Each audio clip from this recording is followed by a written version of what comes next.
అందరూ భోజనాలు అవి చేశారా? పీస్ఫుల్ గా కూర్చున్నారా?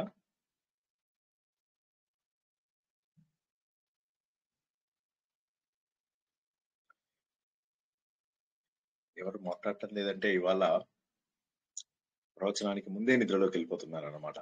లేదు సార్, చేసేసాం చేసామండి, చేసాం సార్. Wonderful wonderful. సార్. మీ భోజనం అయింది సార్? నేను చేయలేదు, చేస్తా. కొద్దిగా లేట్ అయింది ఆఫీస్ నుంచి రావడం. వచ్చాక చేసేసి కూర్చోవచ్చు కదా సార్, ఒకసారి ఒక 5 నిమిషాలు చేసేసాక ఉండొచ్చు, లేట్ అయిపోతుంది.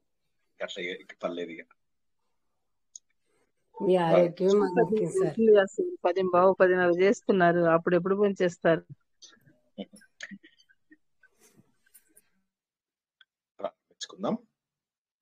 అంతరాయతి విరూపశాంతయే శాంత పావనమచింత్య వైభవం తం నరం వపుషి కుంజరం ముఖే మన్మహే కిమపి తుందిలం మహః వసుదేవసుతం దేవం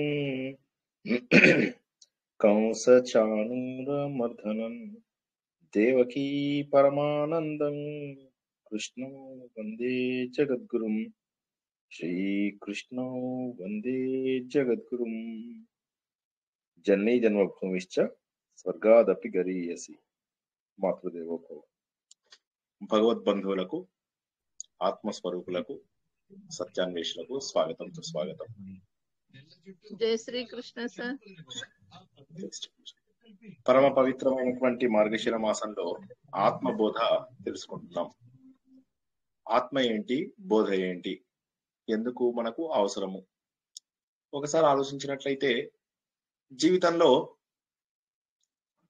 మనం సాధించవలసినవి 4: ధర్మము, అర్థము, కామము, మోక్షము. జీవితంలో ముందుగా ఎలా బతకాలి అనేవన్నీ కూడా నేర్చుకుంటాం. ధర్మబద్ధంగా ఎలా ఉండాలి అనేది. ఎందుకంటే మనం ఉన్నటువంటి ఒక సమాజంలో, ఈ సమాజంలో నియమాలు పాటించవలసినటువంటి అవసరం ఉంది. లేకపోతే సమాజంలో బతకడం అనేటటువంటిది చాలా కష్టం. అందుకని చెప్పేసి ప్రతి ధర్మము కూడా ఎలా బతకాలి అనేటటువంటి నియమాలను మనకు తెలియజేస్తుంది. తర్వాత మనము ధర్మబద్ధంగా డబ్బు సంపాదించుకోవాలి, అర్థము. తర్వాత ధర్మబద్ధంగా కామమును తీర్చుకోవాలి, అనగా బంగళాలు కొనుక్కోవడము, కార్లు కొనుక్కోవడము, వస్తువులు కొనుక్కోవడము, వివాహము, పిల్లలు, చక్కటి గృహస్థాశ్రమము, నియమ నిబంధనలతో ఉన్నటువంటి చక్కటి గృహస్థాశ్రమము. మిగతా అన్ని ఆశ్రమాలకు కూడా ఉపయోగపడేటటువంటి గృహస్థాశ్రమం తప్పనిసరి. ఈ విధంగా ధర్మము, అర్థము, కామము అయిపోయింది. చివరగా వచ్చేది మోక్షము. మోక్షం అంటే ఏంటి? మోక్షము అంటే విడుదల. దేని నుంచి విడుదల? ఎందుకు విడుదల కావాలి? ఇలా బాగానే ఉంది కదా. పొద్దున్న లేచాము, కాఫీ తాగుతున్నాం, బ్రేక్ఫాస్ట్ చేసాం, ఫ్రెండ్స్ కి సెల్ ఫోన్ లో కబుర్లు చెప్పాం, టైంపాస్ కి 2 ప్రవచనాలు, 2 పారాయణాలు విన్నాం. ఆ పారాయణాలు అయిపోయిన తర్వాత దేవుడికి ఏదో కొద్దిసేపు పూజ చేశాం. తర్వాత మళ్ళీ కాసేపు సెల్ ఫోన్ పట్టుకున్నాం, జనాలందరితోటి మాట్లాడాము. అందరి ఇళ్లలో ఎక్కడెక్కడ ఏమేం జరుగుతుందో చాలా శ్రద్ధగా విన్నాము. ఎవరెవరు పాడైపోయారో తెలుసుకుని వారందరి మీద మంచిగా నవ్వుకుంటూ ఆనందంగా ఉన్నాం. బానే ఉంది కదా.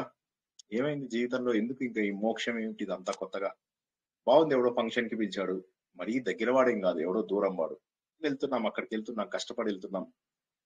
అక్కడికి వెళ్తున్నాం, అక్కడ కూడా బాగా ఉంది. అక్కడికి వెళ్ళడానికి కోసం చక్కగా వస్తువులన్నీ కూడా సిద్ధం చేసుకుంటున్నాం. ఆ వస్తువులన్నీ సిద్ధం చేసుకున్న తర్వాత అక్కడికి వెళ్ళిన తర్వాత ఒక 3 రోజులు, 4 రోజులు, 5 రోజులు చేస్తున్నాం, వచ్చేస్తున్నాం. బానే ఉంది. 6 నెలలకు ఒకసారి, 3 నెలలకు ఒకసారి ఏదో ఒక తీర్థయాత్రకి వెళ్తున్నాం. ఇందులోకే పుష్కరాలు వస్తాయి, సంవత్సరానికి ఒకసారి పుష్కరాలకు వెళ్తాం. అప్పుడప్పుడు గుంపులో గోవింద అందరం కలిసి యాత్రలకని వెళ్తూ ఉంటాం. జీవితం బానే ఉంది కదా. మళ్ళా మధ్య లోపల ఈ మోక్షం ఎక్కడి నుంచి తీసుకొచ్చారు? మోక్షం అనేది ఏం అవసరం? ఇలా బానే ఉంది కదా. జీవితంలో నాకేం తక్కువ అయింది? ఇంత సంతోషంగా ఉన్న నాకు మళ్ళా కొత్తది ఎక్కడి నుంచి అవసరం?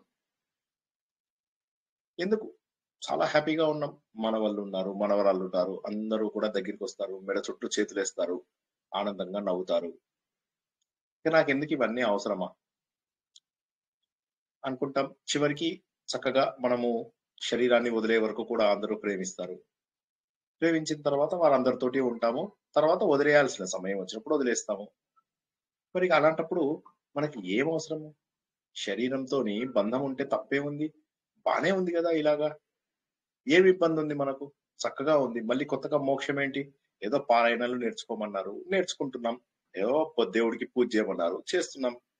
కోరికుంది. కోరిక కోసం అని చెప్పేసి ప్రవచనకర్తలు చెప్తూనే ఉంటారు. ఈ కోరికకి ఈ టెంపుల్‌కెళ్ళండి, ఆ కోరికకి ఆ టెంపుల్‌కెళ్ళండి అని. వెళ్తున్నాం. అయిపోయింది గదా! మళ్ళా ఏంటి ఇంకా గొడవలు? ఇప్పుడు కోరికలున్నాయి మాకు. మనుషులుగా ఉన్నప్పుడు ఎవరిని అడుగుతాం? మనుషులు ఉన్నప్పుడు మనుషులు తీర్చట్లేదు కోరికలు. దేవుడినే అడుగుతాం. దేవుడు తీరుస్తాడు. కాబట్టి దేవుడు తీర్చాడు. అక్కడికెళ్తాం, ఆలయానికెళ్తాం. ఓ 2 నిమిషాలు దర్శనం చేసుకుంటాం. ఓ 2 గంటలు లైన్‌లో నిలబడతాం. సంతోషంగా మళ్ళీ అక్కడ ఓ 4 రోజులు పిక్నిక్ చేసుకుంటాం. వస్తాం. ఎందుకింక మోక్షం అవసరం ఏముంది? మోక్షం ఏం అవసరం? సరే ఇది పుట్టాము, పెరిగాము, మళ్ళీ కొంతమందిని పుట్టించాము, తర్వాత చనిపోతున్నాము. ఇప్పుడు మనలో ఏవైతే భావాలున్నాయో, ఇవే భావాలు పశువుల్లో కూడా ఉంటాయి. పశువులకు కూడా ఇంతే. ధర్మం నేర్చుకోవాల్సిన అవసరం లేదు. అవసరమొస్తే భోజనము, అవసరమొస్తే కామము, అయిపోయిన తర్వాత భయము. ఇవన్నీ మనలో ఉన్నటువంటివే. అవి పిల్లల్ని పుట్టిస్తాయి. తర్వాత చివరికి ఏదో ఒక రకంగా ఎప్పుడు ప్రారంధం తీరిపోతే అప్పుడు అవి కూడా శరీరాన్ని వదిలేస్తాయి. ఏం తేడా ఉంది మనకు, పశువులకు తేడా ఏముంది? సార్ అట్లా అని చెప్పేసి ఇప్పుడు మేము సంతోషంగా ఉన్న వాళ్ళని ఏం చేయమంటారు? అంతా బాగుంది కదా సార్ మాకు. మంచిగా పిల్లలు మంచిగా ఇంటికొస్తారు, కబుర్లు చెప్తారు, మనవళ్ళొస్తారు, మెడ చుట్టూ చేతులేస్తున్నారు, ప్రేమగా చూసుకుంటున్నారు. చుట్టుపక్కల వాళ్ళందరూ ఉన్నారు. నేను లేకపోతే వాళ్ళకి కుదరనే కుదరదు. వాళ్ళు యాత్రలు కావాలన్నా కూడా నన్నే తీసుకెళ్తున్నారు సార్. సార్ మీరిలాగా చెప్తే ఎట్లా సార్? ఇప్పుడు మేము ఆల్రెడీ కొన్ని పారాయణం గ్రూప్‌లలో ఉన్నాం. 10 రకాల పారాయణాలు చేస్తున్నాం. రోజుకి బండ గొంతులేసుకొని చక్కగా పారాయణం చేస్తున్నాము. మాకు అసహ్యంగా ఉన్నా మాకు బానే అనిపిస్తుంది. పక్క వాళ్ళ గొంతు అసహ్యంగా ఉంటుంది గానీ, ఎవరి గొంతు వాళ్ళకి బాగానే అనిపిస్తుంది. కాబట్టి బాగానే ఉంది సార్, పారాయణం చేస్తున్నాం. ఏదో చేస్తున్నాం. తర్వాత మొన్న 1,00,000 గల, అంతకుముందు 1,00,00,000 గల, అంతకుముందు 100,00,00,000 గల చేశాం సార్. చాలా సంతోషంగా ఉన్నాం. మళ్ళీ కొత్తగా ఆత్మబోధ ఎందుకు సార్ మాకు? ఆత్మ ఏంటి సార్ అసలు? ఆత్మ అంటే ఇదే కదా సార్, మనం చనిపోయిన తర్వాత ఒక చిన్న రూపంలో ఉండి, ఇలా ఇలా వెళ్ళిపోతూ కింద ఎవరెవరు నా గురించి ఏడుస్తున్నారా చూసుకొని 12 రోజులకి ఇక్కడి నుంచి వెళ్ళిపోతుంది. అదే కదా సార్ ఆత్మ అంటే. సో ఆత్మ అంటే రకరకాల అనుమానాలు. ఆత్మ అంటే రకరకాల సందేహాలు. ఆత్మ ఒక్కటే మిగులుతుంది. శరీరము ఇక్కడే వదిలేసి వెళ్తాము. అయినప్పటికీ కూడా శరీరం పైన బంధం ఎక్కువ ఉంటుంది. మరి ఆత్మ శాశ్వతమైనటువంటిది. ఆత్మ మనలోని చైతన్యం. మనం కదులుతున్నామన్నా, మాట్లాడుతున్నామన్నా, కూర్చుంటున్నామన్నా, నించుంటున్నామన్నా, ప్రతిదానికి కారణమైనటువంటిది ఆత్మ. దాని గురించి ఎందుకో తెలుసుకోవాలంటే జనాలు ఎక్కువగా ఇష్టపడరు. కారణం ఆలోచించడం అంటారు కొంతమంది. మాకంత బుర్ర లేదు సార్, మట్టి బుర్ర. మాకు అర్థం కావు. మీరు చెప్పినట్టుగా మీరంటే చదువుకున్నారు. మాకంత లేదు. మాకు చిన్నప్పుడే పెళ్లిళ్ళైపోయాయి. మేము చదువుకోలేము. కొద్దిగా కష్టం మాకు. అందుకని అయ్య మమ్మల్ని వదిలేయండి సార్. మాకు అవన్నీ కుదరవు. ఏదో ఒక పారాయణం చెప్పండి, పండగ చేస్తాం. ఆలోచించామా లేదా ఇవన్నీ అవసరం లేదు మాకు. ఉన్నంత లోపల చక్కగా పారాయణం చేసుకుంటాం. పారాయణం అయిపోయింది, బానే ఉంది. ఆ తర్వాత అందరం కూర్చుంటాం, భోజనాలు పెట్టుకుంటాం. మంచిగా అందరం కలిసి చక్కగా భోజనాలు చేస్తాం సార్. మంచిగా ఉంటుంది. భోజనాలు కూడా 5, 6 వంటలు చేసుకొస్తాము. అందరి ఇళ్లలో చేసుకొస్తాం. బానే ఉంది కదా జీవితము. మళ్ళా కొత్తగా ఈ ఆత్మబోధలు ఎందుకు సార్? ఓకే. హిందూ అంటే ఎవరు? హిందూ అంటే ధర్మము, అర్థము, కామము, మోక్షము. ఈ 4 సాధించేవాడు హిందువు. సరే ఇప్పుడు మనం అనుకున్నట్టుగానే నాకు ఆత్మబోధ అవసరం లేదు. అంటే నాకు మోక్షం అవసరం లేదు. మోక్షం అవసరం లేదు అని చెప్పి చెప్తున్నప్పుడు ఈ 4ంటిలో ఒకటి నేను సాధించనప్పుడు ధర్మము, అర్థము, కామము మాత్రం చేస్తున్నాను. మోక్షం నాకు అవసరం లేదని చెప్పి ఒప్పుకుంటున్నాను. అటువంటప్పుడు నేను హిందువుని ఎలా అయితాను? హిందువు అంటే చతుర్విధ పురుషార్థాలని సాధించినటువంటి వాడు. అంటే 4 రకాల పురుషార్థములను సాధించాలి. మరి నేనేం చేస్తున్నాను? ధర్మం ఎంతో కొంత నాకు తోచినంత నేర్చుకుంటున్నాను. ఎవరు చూడనంత వాడు, అందరూ చూస్తున్నప్పుడు ధర్మంగా ఉంటా. ఎవడు చూడనప్పుడు తప్పులు చేస్తూ ఉంటాను. అలాంటప్పుడు ధర్మం ఏముంది ఇంకా? ఇక అర్థము, అడ్డగోలుగా అయినా సరే డబ్బు సంపాదిస్తాం. బానే ఉంది కదా ఇలాగా. ఆ సంపాదించిన అడ్డగోలుగా సంపాదించిన డబ్బే వెళ్ళి తిరుపతిలో వేస్తాం. దేవుణ్ణి ముందు మలినం చేసేస్తాం. ఫస్ట్ ముందు మనం చేసేది ఏంటయ్యా అంటే దేవుణ్ణి మలినం చేస్తాం. ఇలా కాదు, ఎవడో ఒక భక్తుడు 3 కోట్లు వేశాడు. ఆ 3 కోట్లు వేశాడు అంటే వాడికి ఏం చేస్తే వేశాడు? ఆ డబ్బు ఎక్కడిది, దానికి లెక్కపత్రం ఉందా? ఆ డబ్బుని మనము మన చేతులతో లెక్క పెడతాం. పరకామణి పేరు మీద మన చేతులకి మురికి అంటుతుంది. జనాలు ఇవన్నీ తెలుసుకోవడం లేదు. ఎంతసేపు కూడా జీవితం అంటే ఇలా సరదాగా ఉండేదే అనుకుంటారు. కానీ అందరి కూడా జీవితం ఫుల్ ఆఫ్ రోజెస్ కాదు, ఆనందమయం కాదు. ఎందుకంటే ఇప్పుడు అందరికీ నేను చెప్పినట్టుగా ఉండదు జీవితం. చక్కగా చిన్నప్పుడు ఒక మంచి స్కూలు, మంచి చదువు, ఆ తర్వాత అమ్మా నాన్న బాగా ప్రేమగా చూసుకుంటారు. పెళ్ళైన తర్వాత భార్య లేదా భర్త ప్రేమగా చూసుకుంటారు. చుట్టుపక్కల వాళ్ళు ప్రేమగా చూసుకుంటారు. బంధువులందరూ ప్రేమగా చూసుకుంటారు. సమాజంలో గొప్ప విలువ ఉంది. బోలెడంత డబ్బు, కోరికలకు ఏమీ తేడా, కోరికలు తీర్చుకోవడానికి ఏ విధమైనటువంటి ఇబ్బంది లేదు. తర్వాత మనవళ్ళు మనవరాళ్ళు వాళ్ళు కూడా చాలా బాగా చూసుకుంటున్నారు. తర్వాత మరణించే వరకు కూడా అందరూ మన దగ్గరుండి, మనం చనిపోతే కూడా ఏడ్చి ఆ 10 రోజుల పాటు అద్భుతంగా జరిపి జీవితంలో నాకు కష్టం లేకుండా జరిగింది. ఇలాంటి వాళ్ళు ఎవరైతే ఉంటారో బహుశా వారికి ఆలోచన భగవంతుడి వైపుకి రాదు. వీళ్ళు కూడా భగవంతుని ఎందుకు పూజిస్తారు? ఎందుకు పూజిస్తారంటే 2 రకాలు. ఒకటేమో కోరికలు తీర్చుకోవడానికి అయి ఉండొచ్చు. రెండవది ఏంటంటే ఇన్ని చేశాడు కదా భగవంతుడికి ఒక థ్యాంక్స్ పడేస్తే సరిపోదా? చలో ఒక థ్యాంక్స్ ఇచ్చేద్దాం దేవుడికి. Thank you very much God అంతే. అందరితో పాటు హడావిడిగా దండం పెడతారు. వీళ్ళ మనసు లోపల భావాలు అటువంటివి ఏమీ ఉండవు. మరి అటువంటిప్పుడు ఆత్మబోధ ఎందుకు? సార్ మీరు ఆత్మబోధ చెప్తారా? లేకపోతే ఆత్మబోధ ఎందుకు అంటారా? కరెక్ట్. ఆత్మబోధ ఎందుకో తెలుసుకోకపోతే దీనికి అర్హత రాదు. ఎవరో మాట్లాడుతున్నారు, దయచేసి మ్యూట్ లో పెట్టుకోండి. ఆత్మబోధ అనేటటువంటిది ఏదైతే ఉంటుందో మరి ఎందుకు సార్ ఇంకా మాకు ఇలాగ బాగానే ఉంది, లైఫ్ చాలా స్మూత్ గా వెళ్ళిపోతుంది. మాకు ఏం కష్టం వచ్చింది అంటే సరే, మీరు పక్కింటి వాళ్ళతో ఎప్పుడైనా గొడవ అయిందా? అయింది సార్. ఇంట్లో వాళ్ళతో గొడవలు అయినాయి, దగ్గర వాళ్ళతో గొడవలు అయ్యాయి. తట్టుకోలేని శోకం వచ్చిందా? చాలా సార్లు వచ్చింది. పిల్లలకు ఉద్యోగాలు రాకపోయినా, పిల్లలకు పెళ్లిళ్ళు కాకపోయినా, లేకపోతే భర్త తొందరగా వదిలేసి వెళ్ళిపోయినా, లేదా భార్య తొందరగా వదిలేసి వెళ్ళిపోయినా, ఎన్నో బాధలు మరి వస్తూ ఉన్నాయి. కాబట్టి మరి ఎలాగా అంటే సార్ జీవితంలో ఇవన్నీ కూడా సహజమే కదా, సహజంగా వస్తున్న వాటి గురించి బాధపడితే ఎట్లా సార్ నా జీవితంలో అంటే వీటన్నిటికీ జవాబే ఆత్మబోధ. ఆత్మబోధ ఏం చెబుతుంది అంటే బంధముల గురించి చెబుతుంది. బంధములు అంటే ఏమిటి? నేను ఎప్పుడు చెప్పే ఉదాహరణ నేను మళ్ళీ చెప్తే మీకు అందరికీ సులువుగా అర్థమవుతుందని అదే ఉదాహరణ చెప్తాను. 2 వ్యక్తులు రోడ్డు మీద వెళ్తూ ఉంటారు. ఒక వ్యక్తి వెళ్తూ ఉంటే సడన్ గా రెండో వ్యక్తి కనిపించాడు. ఇలా తల తిప్పి చూస్తాడు ఏమైందా అని. ఆ రెండో వ్యక్తి ఒక చెట్టును గట్టిగా కౌగులించుకుని బోర్న ఏడుస్తూ ఉంటాడు. ఏమైందయ్యా, ఎందుకు ఏడుస్తున్నావు? ఈ చెట్టు నన్ను వదలడం లేదు. పట్టుకున్నది ఎవరు? వీడే. కానీ ఏమంటున్నాడు? ఆ చెట్టు నన్ను వదలడం లేదు అంటాడు. ఇక్కడ ఒక విషయాన్ని మనం గుర్తించాలి. భగవంతుడు మనందరినీ కూడా మోక్ష స్వరూపులుగానే సృష్టించాడు. అందరము కూడా మోక్ష స్వరూపులమే. కానీ ఈ బంధాలన్నీ కూడా మనం పెట్టుకుంటున్నవి. ఈ బంధాలన్నీ కూడా మనం పెట్టుకుంటున్నవి. ఈ బంధాలన్నీ పెట్టుకోవడం ద్వారా ఏమైపోతుంది? మనము ఈ బంధాలను వదిలి వెళ్ళలేకపోతున్నాం. సరదాగా ఉంది, ఏదో బాగుంది, యాత్రలకు వెళ్తున్నారు, అందరికీ కాల్స్ చేసి చెప్తారు నేను యాత్రకి వెళ్తున్నా, ఇక్కడున్నా అక్కడున్నా, ఇక్కడ ఇవాళ ఇది చూసాము, రేపు అది చూసాము, ఇవాళ దర్శనం ఎంత బాగా జరిగిందో తెలుసా, దేవుడు కళ్ళ ముందు కనిపించాడు, ఇవన్నీ చెప్తూ ఉంటారు. మధ్య లోపల మనవాళ్ళు మనవరాళ్ళు పిల్లలు వీళ్ళందరూ ఫోన్లు చేస్తూ ఉంటారు. ఇంతకంటే ఏం కావాలి జీవితంలో? ఇప్పుడు నేను చెప్పిన దాంట్లో తప్పేమన్నా ఉందా? ఇప్పటిదాకా నేను మాట్లాడాను కదా, ఈ 13 నిమిషాలు మాట్లాడాను. ఇప్పుడు నేను చెప్పిన దాంట్లో తప్పేముందో చెప్పండి. బాగానే ఉంది కదా, మోక్షం ఎందుకు? ఎవరైనా మాట్లాడండి, ఒక 3-4 మాట్లాడండి, మీ అభిప్రాయాలు చెప్పండి. ఇది బానే ఉంది కదా, తప్పేం లేదు సార్, మీ చెప్పడం కరెక్టే ఉంది సార్. కాదు చేసే వాళ్ళది ప్రకృతి. నేను చెప్పేయడం కాదు. ఇప్పుడు ఈ మార్గంలో చెప్పండి. నేను చెప్తాను. ప్రపంచం అంతా అదే ఉంది. ఇప్పుడు మనము మోక్ష స్వరూపులమైనా మనం అది తెలుసుకోలేకపోతున్నాము. బంధాలని వదలలేకపోతున్నాము, బంధాలని మనం పెట్టుకున్న బంధాలని వదలలేకపోతున్నాము. కానీ మనకు ఒక కష్టం వచ్చినప్పుడు దాన్ని మనం తట్టుకోగలుగుతున్నామా? మోక్షాన్ని సాధించకపోతే ఎప్పుడూ లైఫ్ ఒకే రకంగా నడవదు. సుఖంగా ఉన్నప్పుడు బాగుంది అనుకుంటున్నాము, సడన్ గా జరిగే కష్టమైన ఇన్సిడెంట్స్ లైఫ్ లో తట్టుకునేట్టుగా ఉండవు. సో ఎప్పటికైనా ఈ జన్మ రాహిత్యం చేసుకోవడమే కోసమే మనిషి జన్మ ఎత్తినది మనము సాధించుకోవాలి. మోక్ష స్వరూపంగా మనము మన దీన్ని మనం నిలబెట్టుకోవాలి. ఓకే, మాధవి గారు.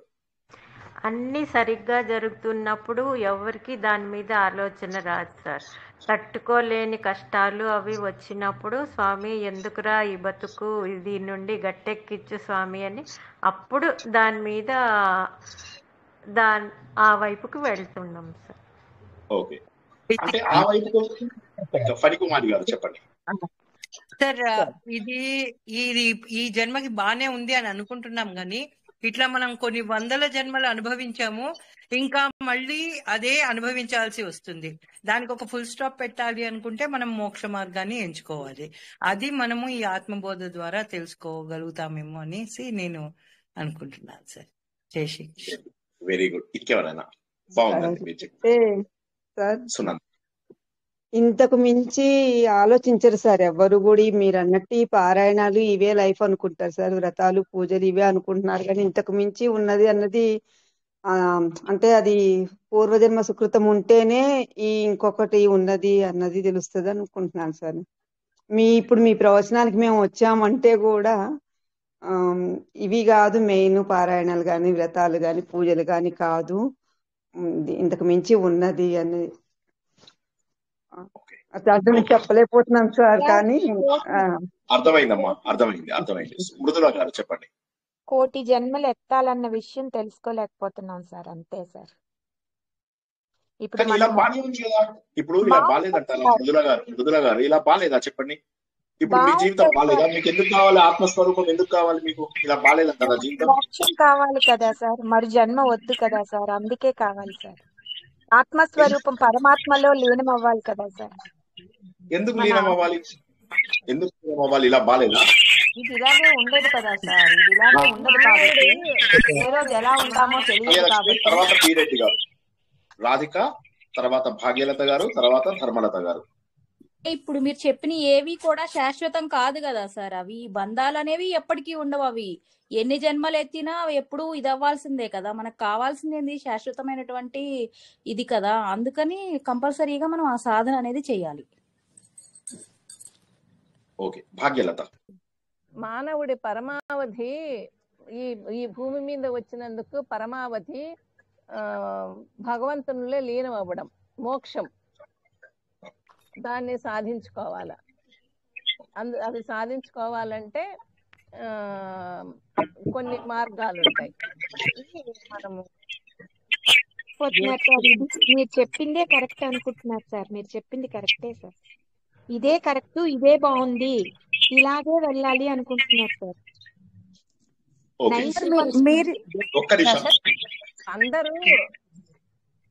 అందరూ ధర్మలత గారు మాట్లాడండి. తర్వాత చైతన్య, సుధా గారు ఒకరి తర్వాత ఒకరు మాట్లాడండి. తర్వాత ఆదిలక్ష్మి గారు. అదే సుఖ దుఃఖాలు అనేది అశాశ్వతాలు సార్. శాశ్వతమైనది ఒకటి ఉంది, చైతన్యము. అంతకంటే మించిన ఆనందం ఒకటి ఉంది. ఓకే,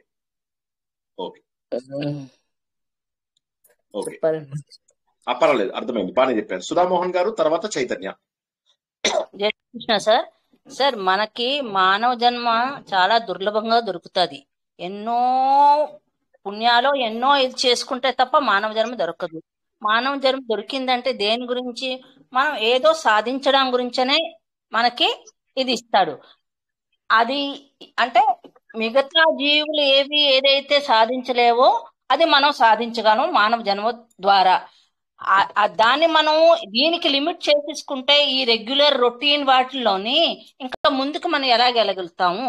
ముందుని ఏదో ఉంది, జ్ఞాన మార్గం ఉంది, మనం మోక్షం సంపాదించుకోగలము అన్నది మనకి తెలిసినప్పుడు దానికి మనం అందాలన్న సాధనని మనం చేసుకోవాలి. సో దీనికి లిమిట్ కూడదు. This is not at all what we're looking for. There is something bigger. ఆ బిగ్గర్ పిక్చర్ ఏదైతే ఉందో మనకే ఉంది కనుక ఆ ఫెసిలిటీ, ఆ ఆపర్చునిటీ, దాన్ని మనం వినియోగించుకొని ఆ మోక్షానికి చేరడానికి సాధన చేసుకోవాలి. అదనుకుంటున్నాను. ఓకే, చైతన్య. సార్ నా పాయింట్ ఆఫ్ వ్యూ అయితే మీరు చెప్పినట్లు లైఫ్ స్వీట్ గా ఉంటే 99% ఏది సత్యం అని తెలుసుకోవడం ఇంపాసిబుల్. ఓన్లీ 1% ఏమైనా ఛాన్సెస్ ఉంటాయి. ఒక కష్టం అనేది వస్తేనే లైఫ్ మీద విరక్తి వస్తుంది, సత్యం ఏంటో తెలుసుకోవాలనిపిస్తుంది. కరెక్ట్. ఆదిలక్ష్మి గారు. సార్ నమస్తే సార్. నమస్తే మేడం. మనుష్య జన్మమేమో ఇప్పుడు చిక్కింది అది, కానీ ఇప్పుడు అంతో ఇంతో ఓకే ఒక లెవెల్లో బతుకుతా ఉంటాము. బట్ ఇట్లానే ఇంకా ముందరికి చిక్కిందా అనే గ్యారంటీ లేదు.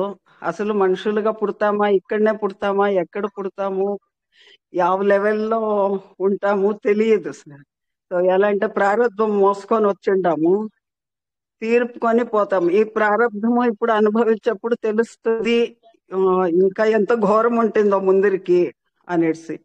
సో మోక్షానికి మనం ప్రయత్నం చేసేదే మన ధర్మం సార్. ఈ మనుష్య జన్మం చిక్కిండేదే మోక్షం కోసం సార్. ఈ మనుష్య జన్మంలో మాత్రం మోక్షానికి ప్రయత్నం పడచ్చు. అన్ని మీ పాఠాలు వినుకొని నేను ఎంతో మటుకు సుధార్చుకున్నాను sir. Thank you so much sir. జై శ్రీకృష్ణ. ఇప్పుడు మీరు అందరూ చెప్పిన దాంట్లో ఎవ్వరు కూడా ఒక్కరు కూడా తప్పు చెప్పలేదు. ఆనెస్ట్లీ స్పీకింగ్ అందరూ కూడా కరెక్టే చెప్పారు. అంటే నేను ఏవేవైతే చెప్దాం అనుకున్నానో అవన్నీ కూడా మీరు చెప్పేశారు. నిజంగా చెప్పాలి అంటే ఇంత బాగా చెప్తారని నేను అనుకోలేదు. ఆనెస్ట్లీ జీవితం లోపల అన్ని సక్రమంగా వెళ్తున్నంత వరకు ఏమవుతుందంటే వైరాగ్యం అనేది రాదు. అయితే వైరాగ్యం ఎందుకు రావాలి అంటే ఇది సత్యం కాదు కాబట్టి. సింపుల్ ఏంటంటే ఇది సత్యం కాదు కాబట్టి. అందంగా ఉన్నటువంటి వ్యక్తులు కొన్ని రోజులకి శరీరంలో ముడతలు పడతాయి. అందంగా ఇవాళ ఎన్నో చీరలు కొనుక్కుంటాము, రేపు హాస్పిటల్ గౌన్తో మాత్రమే పడుకోవాల్సినటువంటి అవసరం వస్తుంది. అందంగా ఉంటాము, జీవితంలో అందరూ బాగున్నారు అనుకుంటాం, కానీ ఒక్కొక్కళ్ళు మనని వదిలేసి వెళ్ళిపోతూ ఉంటారు. ఎంత డబ్బున్న వాళ్ళకైనా సరే మీరు చూసుకోండి, ఎంత డబ్బున్న వాళ్ళకైనా సరే రామోజీరావు గారు లాంటి అంత పెద్దవారు, అంత డబ్బు సంపాదించిన వారు, అంత సక్సెస్ అయినటువంటి వారు తన జీవితంలో మార్పులని ఆయన ఆపుకోగలిగారా? ఒకసారి ఆలోచించాలి మనం. ఇదంతా కూడా ఆలోచన క్రియేట్ చేయడం కోసం అని చెప్పేసి మనం చూస్తున్నాం అనమాట. ఏమైనా ఆలోచన క్రియేట్ చేయాలి? ఇదంతా అశాశ్వతం. ఇందాక ఈ పాయింట్ మీరు కూడా చాలా మంది చెప్పారు. ఈ పాయింట్ అశాశ్వతం ఎందుకయింది? ఇవాళ బాగుంది, రేపు బాగుంటుందన్న గ్యారంటీ ఏమిటి? ముసలాన్న అయిపోతారు, శరీరంలో ఓపిక ఉండదు, మానసికంగా ఓపిక ఉండదు, మతి భ్రమిస్తుంది, పిచ్చి మాటలు మాట్లాడుతూ ఉంటాము, ఇష్టపడే జనాలు కూడా ఇష్టపడరు, వచ్చే జనాలు కూడా మన దగ్గరికి రారు. సో అప్పుడు కూడా బాగుంది అనుకోండి, అప్పుడు కూడా బాగున్నా ఏం బాగున్నట్టు? శరీరంలో ఓపిక లేకుండా, బయట 10 చోట్లకు తిరగకుండా మనం మాట్లాడుతుంటే జనాలు విసుగొస్తుంది జనాలకి. ఇప్పుడు నాగేశ్వరరావు గారు, అక్కినేని నాగేశ్వరరావు గారు చివరి రోజుల్లో ఆయన మాట్లాడుతున్నప్పుడు ఎంత విసుగొచ్చేదో. ఎలా అంతకుముందు ఆయన మాట్లాడుతుంటే చాలా సరదాగా వినసొంపుగా ఉండేది. చివరి రోజుల్లో మాట్లాడుతుంటే బోర్ కొట్టేది. అంటే ఏమైపోతుంది? క్రమక్రమంగా మన మాటలకు విలువ కూడా తగ్గిపోతుంది. అది వాళ్ళ తప్పు కాదు. వీళ్ళు ఎప్పుడెప్పుడు పోతారా అనేది చూస్తూ ఉంటారు జనాలు. మరి అలాంటప్పుడు నేను ఎవరినో తెలుసుకోవాల్సిన అవసరం ఉంది. నేను ఎవరినో తెలుసుకోవాలి అంటే నేను ఖచ్చితంగా శరీరాన్ని కాదు. ఎందుకంటే శరీరాన్నే అయినట్లయితే ఇక్కడ వదిలేసి వెళ్ళిపోతాను కదా. ఒకవేళ కనుక నేను శరీరాన్నే అయినట్లయితే శరీరం ఇక్కడ వదిలేస్తాను. ఆ శరీరాన్ని తగలబెడుతున్నా కూడా నాకు ఏ విధమైనటువంటి బాధ అనిపించదు, ఏ విధమైనటువంటిది ఉండదు. ఆ శరీరాన్ని అక్కడ కనుక పెట్టేస్తే కుళ్ళిపోతుంది, శరీరం పూర్తిగా కుళ్ళిపోతుంది. ఒక రక్త ప్రసారం ఉండదు, గుండె కొట్టుకోదు, ఏమీ కొట్టుకోదు. ఎందుకంటే ఒక చైతన్యం ఏదో ఉంది, ఆ చైతన్యం వెళ్ళిపోయింది. అయితే ఆలోచించే వాళ్ళు కొద్ది మందే ఉంటారు ప్రపంచంలో ఎక్కువ మంది ఏంటంటే గుడ్డిగా జనాలతోటి ఉండి కోరికలు తీర్చేసుకుంటూ వెళ్ళిపోదాం, అంతవరకు చాలు అనుకుంటూ ఉంటారు. ఏదో కష్టం వచ్చినప్పుడు కోరుకుందాం. చెప్పే కదా, నాకు ఒకరు కాల్ చేసి ఓర్న ఏడుస్తున్నారు, ఏమైంది అని నేను అడిగితే, ఏం లేదు సార్, నాకు ఒక పెద్ద ప్రాబ్లం వచ్చింది. ఏమైందంటే ఇట్లా నా కూతురికి ఉద్యోగం లేదు. ఇంతకంటే పెద్ద ప్రాబ్లం ఏముంది సార్ అంటే, ఏముంది, డిగ్రీలో ఉన్నారు, అందరికి వాళ్ళ ఫ్రెండ్స్ కొంతమందికి జాబ్స్ వచ్చాయట, ఈ పిల్లాడికి రాలేదు, నా జీవితంలో ఇంతకంటే కష్టం నేను భరించలేదు అని చెప్పేసి అంటున్నారు. సరే, ఒక 2 నెలల్లో వాళ్ళకి ఉద్యోగం వచ్చింది అనుకుందాం. ఇప్పుడు వీళ్ళ కోరికలు తీరిపోయినట్టేనా? వీళ్ళ బాధలు జీవితంలో పెద్ద కష్టం అంటారు, మళ్ళీ అంతకు మించినటువంటి కష్టం మళ్ళీ వస్తుంది. సుధామోహన్ గారు ఉద్యోగం రాలేదు, మళ్ళీ పెళ్లి అవ్వలేదు, మంచి కోడలు రాలేదు, ఇవన్నీ సైకిలే కదా సార్. కరెక్ట్. కాబట్టి ఏమవుతుంది, కష్టం అనేటటువంటిది మ్యూట్ లో పెట్టుకోండి ప్లీజ్, చాలా డిస్టర్బెన్స్ వస్తుంది. సో ఏమవుతుందంటే, సో ఈ విధంగా మనం చూసినట్లయితే కోరికలకు అంతు లేదు. మరి కోరికలకు అంతు లేకుండా చూస్తూ ఉన్నాం, కోరుకుంటూ క్షణాల లోపల రోజులు గడిచిపోతూ ఉంటాయి. ఒక్కసారి మన చిన్నప్పటి ఫొటోస్ చూడండి. ఒక్కసారి చిన్నప్పటి ఫొటోస్ చూడండి. మీ ఫొటోస్ లేకపోతే చిన్నప్పటివి మీ పిల్లలవి, వాళ్ళవి, వీళ్ళవి, వాళ్ళు ఎలా ఎదుగుతున్నారో చూడండి. మీ ఫోటోలు ఉన్నట్లయితే చూడండి. ఎంత అందంగా ఉండేవాళ్ళం, ఎంత బాగుండేవాళ్ళం, ఎంత ఆరోగ్యంగా. ఈ రోజు అలా ఉండగలుగుతున్నామా? ఓ రోజు నేను రైలు కదులుతోంది. కదులుతున్న రైలు ఎక్కడానికి ఎక్కేశాను. ఒక కాలు పెట్టాను, రెండో కాలు పెట్టే లోపల పడిపోయాను. అదృష్టవశాత్తు ఏమీ కాలేదు. 100 మీటర్లు దగ్గర సుమారుగా రైలు నన్ను లాక్కెళ్ళిపోయింది. అదృష్టవశాత్తు నాకేం కాలేదు. ఆ తర్వాత నాకేమర్థమైంది, నేను 20 ఏళ్లలో ఎప్పుడైతే రన్నింగ్ బస్సులు అవి ఇవి ఎక్కేవాడినో అలాగే ఇప్పుడు 50 ఏళ్ళకు కూడా ఎక్కాలి అనుకున్నాను. 20 ఏళ్ళకి 50 ఏళ్ళకి ఒక రకంగా ఉంటుందా? ఉండదు. అంటే శరీరం సహకరించదు. సరే పోనీ మనసు సహకరిస్తుందా? మనం చాలా ఉన్నత స్థానంలో ఉండేటటువంటిది ఎప్పుడు సుమారుగా 35-40 ఏళ్లకు మంచి ఉన్నత స్థానంలో ఉంటాం. చక్కటి ఆరోగ్యం, బీపీలు, షుగర్లు రాకుండా. ఈ రోజుల్లో ఇంకా ఎర్లీగానే వస్తున్నాయి. మంచి ఆరోగ్యవంతంగా, చక్కగా, సంతోషంగా భార్య, పిల్లలు అందరూ, భర్త, పిల్లలు అందరూ, తర్వాత సమాజంలో ఒక డీసెంట్ స్థాయి. మనం వచ్చేసరికి కాలనీలో అందరూ మన కోసం ఎదురు చూడటము, ఇవన్నీ కూడా చక్కటి స్థాయి. కాబట్టి ఏమనిపిస్తుంది మనకు, జీవితం అంతా కూడా చాలా రంగుల వనంలాగా, నందన వనంలాగా అనిపిస్తూ ఉంటుంది. ఆ సమయం లోపల ఆత్మబోధ రావడం అనేది అసంభవం. అందుకే వాడు అంటారు కదా, పడుచు పిల్లలకు భాగవతం చెప్పద్దు అంటారు. ఎందుకంటే కరెక్టే, వాళ్ళకి అది అర్థం కాదు కూడా కాబట్టి. ఎందుకని ఆ సమయం లోపల వారికి ప్రపంచమంతా కూడా ఒక రంగుల మయం. అయితే చిన్నపిల్లల లోపల వైరాగ్యం రాదా? వస్తుంది. అది పూర్వజన్మ సుకృతం ఉంటే వస్తుంది. ప్లీజ్ ఒక్కసారి కొద్దిగా గట్టిగా పట్టుకోండి. పూర్వజన్మ సుకృతం ఉంటే వచ్చేటటువంటి అవకాశం ఉంది. కానీ ఈ జన్మ లోపల మనకు రావాలేదు అంటే, ఇప్పటి వరకు రాలేదు అంటే, బహుశా మనము ఈ 50 ఏళ్ళ తర్వాత తెచ్చుకోవాలి అని ఎదురు చూస్తున్నట్టున్నామేమో అని గుర్తుంచుకోండి. మళ్ళీ ఒకసారి చెప్తా. చిన్నప్పుడే 20 ఏళ్లకే వైరాగ్యం ఎంతమందికి వచ్చిందండి ఈ గ్రూప్ లోపల? ఎవరైనా మాట్లాడతారా? ఎవరికైనా వచ్చిందా? 20 ఏళ్లకే వైరాగ్యం వచ్చి వెళ్ళిపోయిన వాళ్ళు, సన్యాసం తీసుకున్న వాళ్ళు ఎంతమంది ఉన్నారండి? ఎవరు లేదు సార్. ఎవరు లేరా? Okay, so very good. అయితే వైరాగ్యము చిన్నప్పుడు రాలేదు. సరే, మరి ఇప్పుడు వచ్చే ఛాన్స్ ఉందా లేదా ఒకసారి ఆలోచిద్దాం. 54-55 ఏళ్ళు వచ్చాయి. ఓకే, 50 ఏళ్ళు వచ్చాయి, 45 ఏళ్ళు వచ్చాయి, 60 ఏళ్ళు వచ్చాయి, 70 ఏళ్ళు వచ్చాయి. ఇప్పుడు వైరాగ్యం వచ్చే అవకాశం ఉందా? తప్పకుండా ఉంది. ఎందుకోసం అంటే ఆలోచనతోటి వైరాగ్యం వస్తుంది. జనరల్ గా వైరాగ్యం ఎప్పుడు వస్తుంది? ఒక ఐసీయూకి వెళ్తాం. ఐసీయూకి వెళ్ళినప్పుడు అక్కడ జనాలను అందరినీ కూడా కష్టపడుతూ చూస్తుంటాం. చూసినప్పుడు ఏమనిపిస్తుంది? అయ్యో, ఇంత కష్టపడాలా, చిన్న బేబీ కదా పాపం, ఇంత కష్టపడాలా. హార్ట్ లో ఇదై హోల్ పడిపోయిన వాళ్ళు కొంతమంది, లంగ్స్ లోపల ప్రాబ్లం ఉన్న వాళ్ళు కొంతమంది, అవయవాలలో లోపం ఉండి పుట్టిన వాళ్ళు కొంతమంది. ఐసీయూకి వెళ్తే వైరాగ్యం రాకుండా ఎలా ఉంటుంది? ఒకసారి ఆలోచించండి. మన జీవితం బాగుంది కదా, కరెక్టే. కానీ మన జీవితం వల్ల మనకు వైరాగ్యం రాకూడదు. మన జీవితంలో పడ్డ కష్టాల వల్ల వైరాగ్యం రాకూడదు. వైరాగ్యం దేని వల్ల రావాలి? సమాజాన్ని చూస్తుంటే వైరాగ్యాన్ని రావాలి. ఒక్కసారి ఇప్పుడు నేను చెప్పిన ఈ 2 మాటలు ఎవరైనా రిపీట్ చేస్తారో? ఒక 4-5 రిపీట్ చేయండి. మన జీవితంలో మనకొచ్చిన కష్టాలు బట్టి వైరాగ్యం రాకూడదు. సమాజంలో పడే కష్టాలను చూసి వైరాగ్యం రావాలి. నెక్స్ట్. హాస్పిటల్ ఉన్న రోగాలను చూసినా, లేదు వృద్ధాశ్రమాలకు వెళ్ళి వాళ్ళని చూసినా అప్పుడు వస్తుంది సార్ వైరాగ్యం. కానీ అది అంతసేపు కాసేపే, మళ్ళీ ఒక 2 రోజులు 3 రోజులు అంటే మళ్ళీ మర్చిపోయి మళ్ళీ సంసారంలోకి వచ్చేస్తున్నాం సార్. అలా కాకుండా అది కాదు, నేను అన్నమాట చెప్పండి. నేనేమన్నాను? రెండు సెంటెన్సులు చెప్పాను కదా. మన జీవితంలో జరిగే వాటి వల్ల వైరాగ్యం రావడం ఓకే, రాకూడదు. ఆసుపత్రిలో అట్లా ఎవరైనా జనాలు ప్రపంచంలో జరిగే కష్టాలు చూసి మనకి వైరాగ్యం రావాలి. ఎందుకు రావాలి? ఇప్పుడు మీరు చూసినట్లయితే గౌతముడు బుద్ధుడుగా మారినటువంటిది ఏంటి? ఎలా మారాడు ఆయన? ఎలా మారాడు అంటే ఆయన సమాజంలో జరుగుతున్నవి చూశాడు. సమాజంలో వంగిపోయి నడుస్తున్న వాళ్ళని చూశాడు. మీకు బాధ అనిపించదా? ముసలితనము చూసి జనాలు పాపం అలా వంగిపోయి నడుస్తూ ఉంటే మీకు బాధ అనిపించదా? ఏమో మీ అదృష్టం బాగుండి మీరు వయసు వచ్చినా కూడా చక్కగా ఉండగన్నారు, సరే. కానీ అసలు ఆలోచించండి, సమాజంలో ఇవన్నీ ఉన్నాయి. వచ్చే జన్మలో పోనీ మీరు అలా ఉంటారని, అలా వంగిపోయి నడుస్తారేమో, ఏం తెలుసు. కొంతమందికి, మా మిత్రుడికి ఒకటికి మంచి ఆరోగ్యం అన్ని బాగున్నాయి. పాపం అతను బైక్ మీద వెళ్తుంటే యాక్సిడెంట్ అయిపోయి ఒక కాలు మొత్తము వెళ్ళిపోయింది కంప్లీట్ గా. ఏం తప్పు చేశాడు? ఏ జన్మది పాపం. మన జీవితం బాగుంది కదా అని చెప్పేసి అనుకోకూడదు ఎప్పుడు కూడా. ఎందుకంటే పక్కన ప్రపంచాన్ని చూస్తూ మన జీవితం లోపల మార్పుని తెచ్చుకోవాల్సినటువంటి అవసరము ఉంది. వైరాగ్యము అనేటటువంటిది కావాలి. ఈ వైరాగ్యము వస్తుంది, ఇందాక ఒకరు చెప్పినట్టుగా వైరాగ్యం వస్తుంది. కానీ ఆ వైరాగ్యం కొద్దిసేపు మాత్రమే ఉంటుంది. మనకంటారు కదా, శ్మశాన వైరాగ్యం, ప్రసూతి వైరాగ్యం, పురాణ వైరాగ్యం అని. కొద్దిసేపే ఉంటుంది ఇది. మరి దాన్ని ఎలాగా పర్మనెంట్ చేసుకోవడం ఎలాగా? ఆ పర్మనెంట్ చేసుకునే దాన్ని వివేకము అంటారు. ఓకే, పెన్ను పేపర్ ఉన్న వాళ్ళు రాసుకోండి. వివేకము అంటే ఆలోచన ద్వారా, వైరాగ్యము అంటే అన్ని కూడా వదిలేసేటటువంటి తత్వం. ఎందుకు వదిలేయాలి? ఎందుకంటే ఇవన్నీ శాశ్వతం కాదు. మనం కన్న పిల్లలు శాశ్వతం కాదు. పిల్లలంటే ఎంత ప్రేమ ఉంటుంది చెప్పండి, గుండె తరుక్కుపోతుంది. నేను 20 ఏళ్ళు ఉన్నాయనుకోండి, నాకు నేనే ప్రపంచం, నేనే ఇది అనుకుంటాను. 25 ఏళ్ళు వచ్చాయి, నా డబ్బు నాది, నేను సంపాదించుకుంటున్నాను. 30 ఏళ్లకు పెళ్ళయింది, 31 ఏళ్ళకి పిల్లాడు పుట్టాడు అనుకోండి. 31 years కే నేను ఏమనుకుంటానంటే, నేను చచ్చిపోయినా సరే పిల్లాడు బాగుండాలని అనుకుంటాం. ఒక్క ఇయర్ లోనే ఎంత మార్పు వచ్చింది, అవునా కాదా?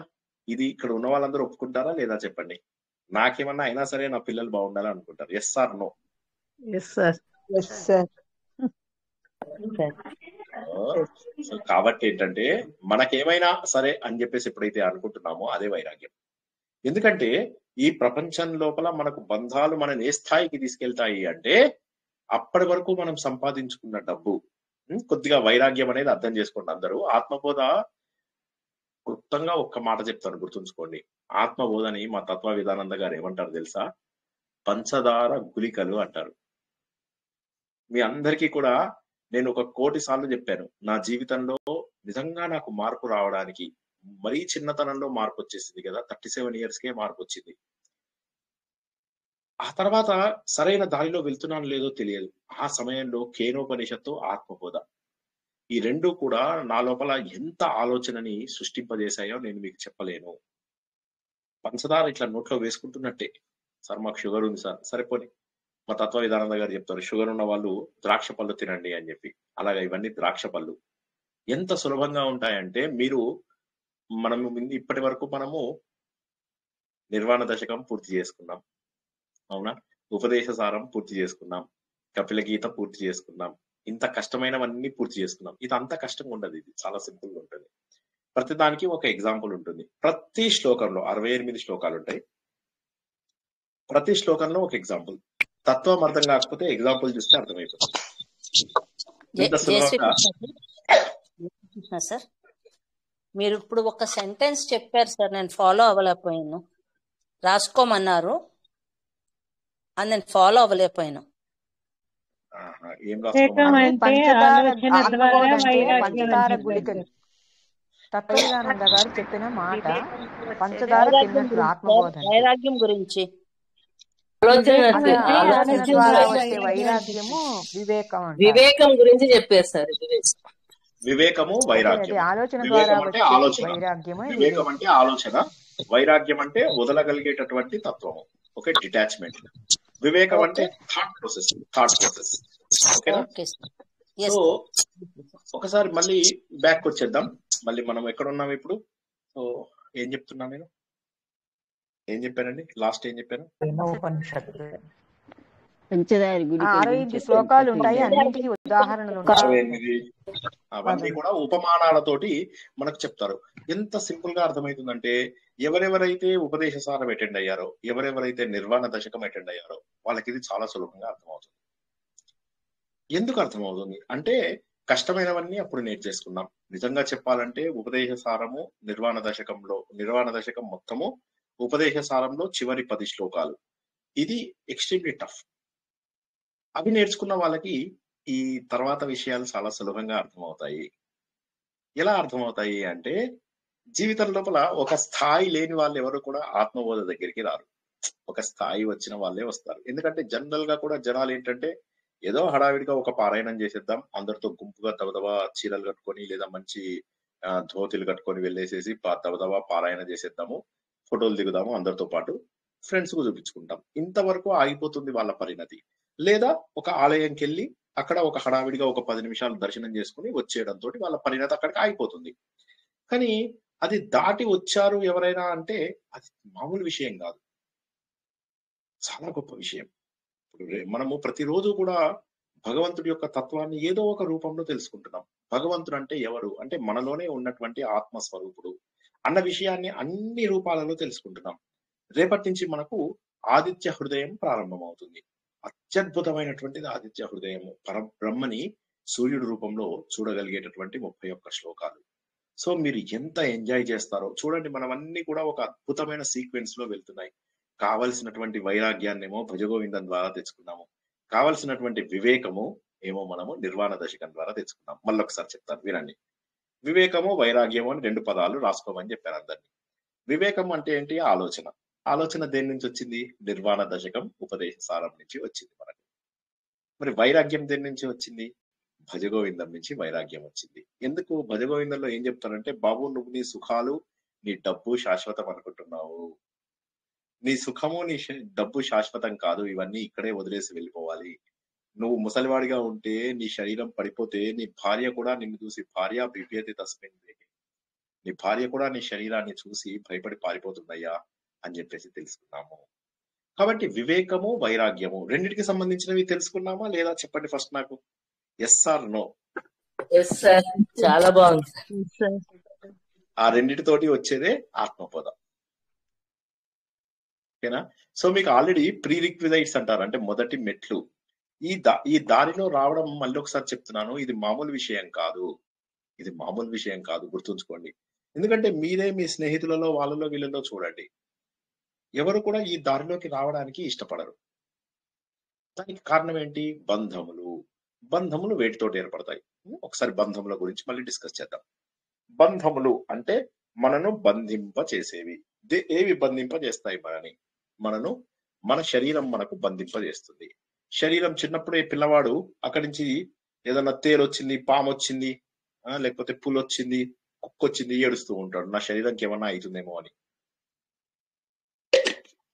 సో మొట్టమొదటగా మనకు బంధం ఏర్పడేది మన శరీరంతో ఏర్పడుతుంది. ఈ శరీరమే నేను అనుకుంటున్నాం. నేను శరీరాన్ని అయితే దీన్ని ఎందుకు తగలబెడుతున్నారు? నాకు ఒక్క మాట చెప్పండి. నేను శరీరం అయితే దీన్ని ఎందుకు తగలబెడుతున్నారు మీరు?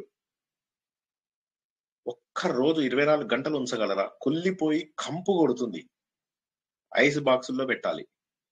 శరీరాన్ని నేను అని ఎలా అనుకుంటున్నారు? సో రాసుకోండి అందరూ. బంధము మొదటగా దేహంతో ఏర్పడును. రెండవది ఏంటంటే ఈ దేహంతో ఏర్పడినటువంటి దేహాల ద్వారా ఏర్పడుతుంది. అంటే ఏంటి? సమాజంలో మనకు రకరకాల బంధాలు ఏర్పరచుకుంటాం. తల్లి, తండ్రి, అన్న, తమ్ముడు, చెల్లెలు, కూతురు, కొడుకు, బంధువులు, స్నేహితులు, ఇలా మనం ఏం చేస్తున్నామంటే ఇలా పెంచుకుంటూ పోతున్నాం మన హొరైజన్ని. పెంచుకుంటూ పెంచుకుంటూ పెంచుకుంటూ పెంచుకుంటూ మనం ఏమవుతుందంటే కొత్త వాళ్ళందరినీ కూడా యాడ్ చేసుకుంటున్నాం. 10 మంది ఉన్నప్పుడు మీరు 10 కాల్స్ చేయాలనుకోండి. ఉదాహరణకి మీకు 10 మంది ఫ్రెండ్స్ ఉన్నారనుకుందాం.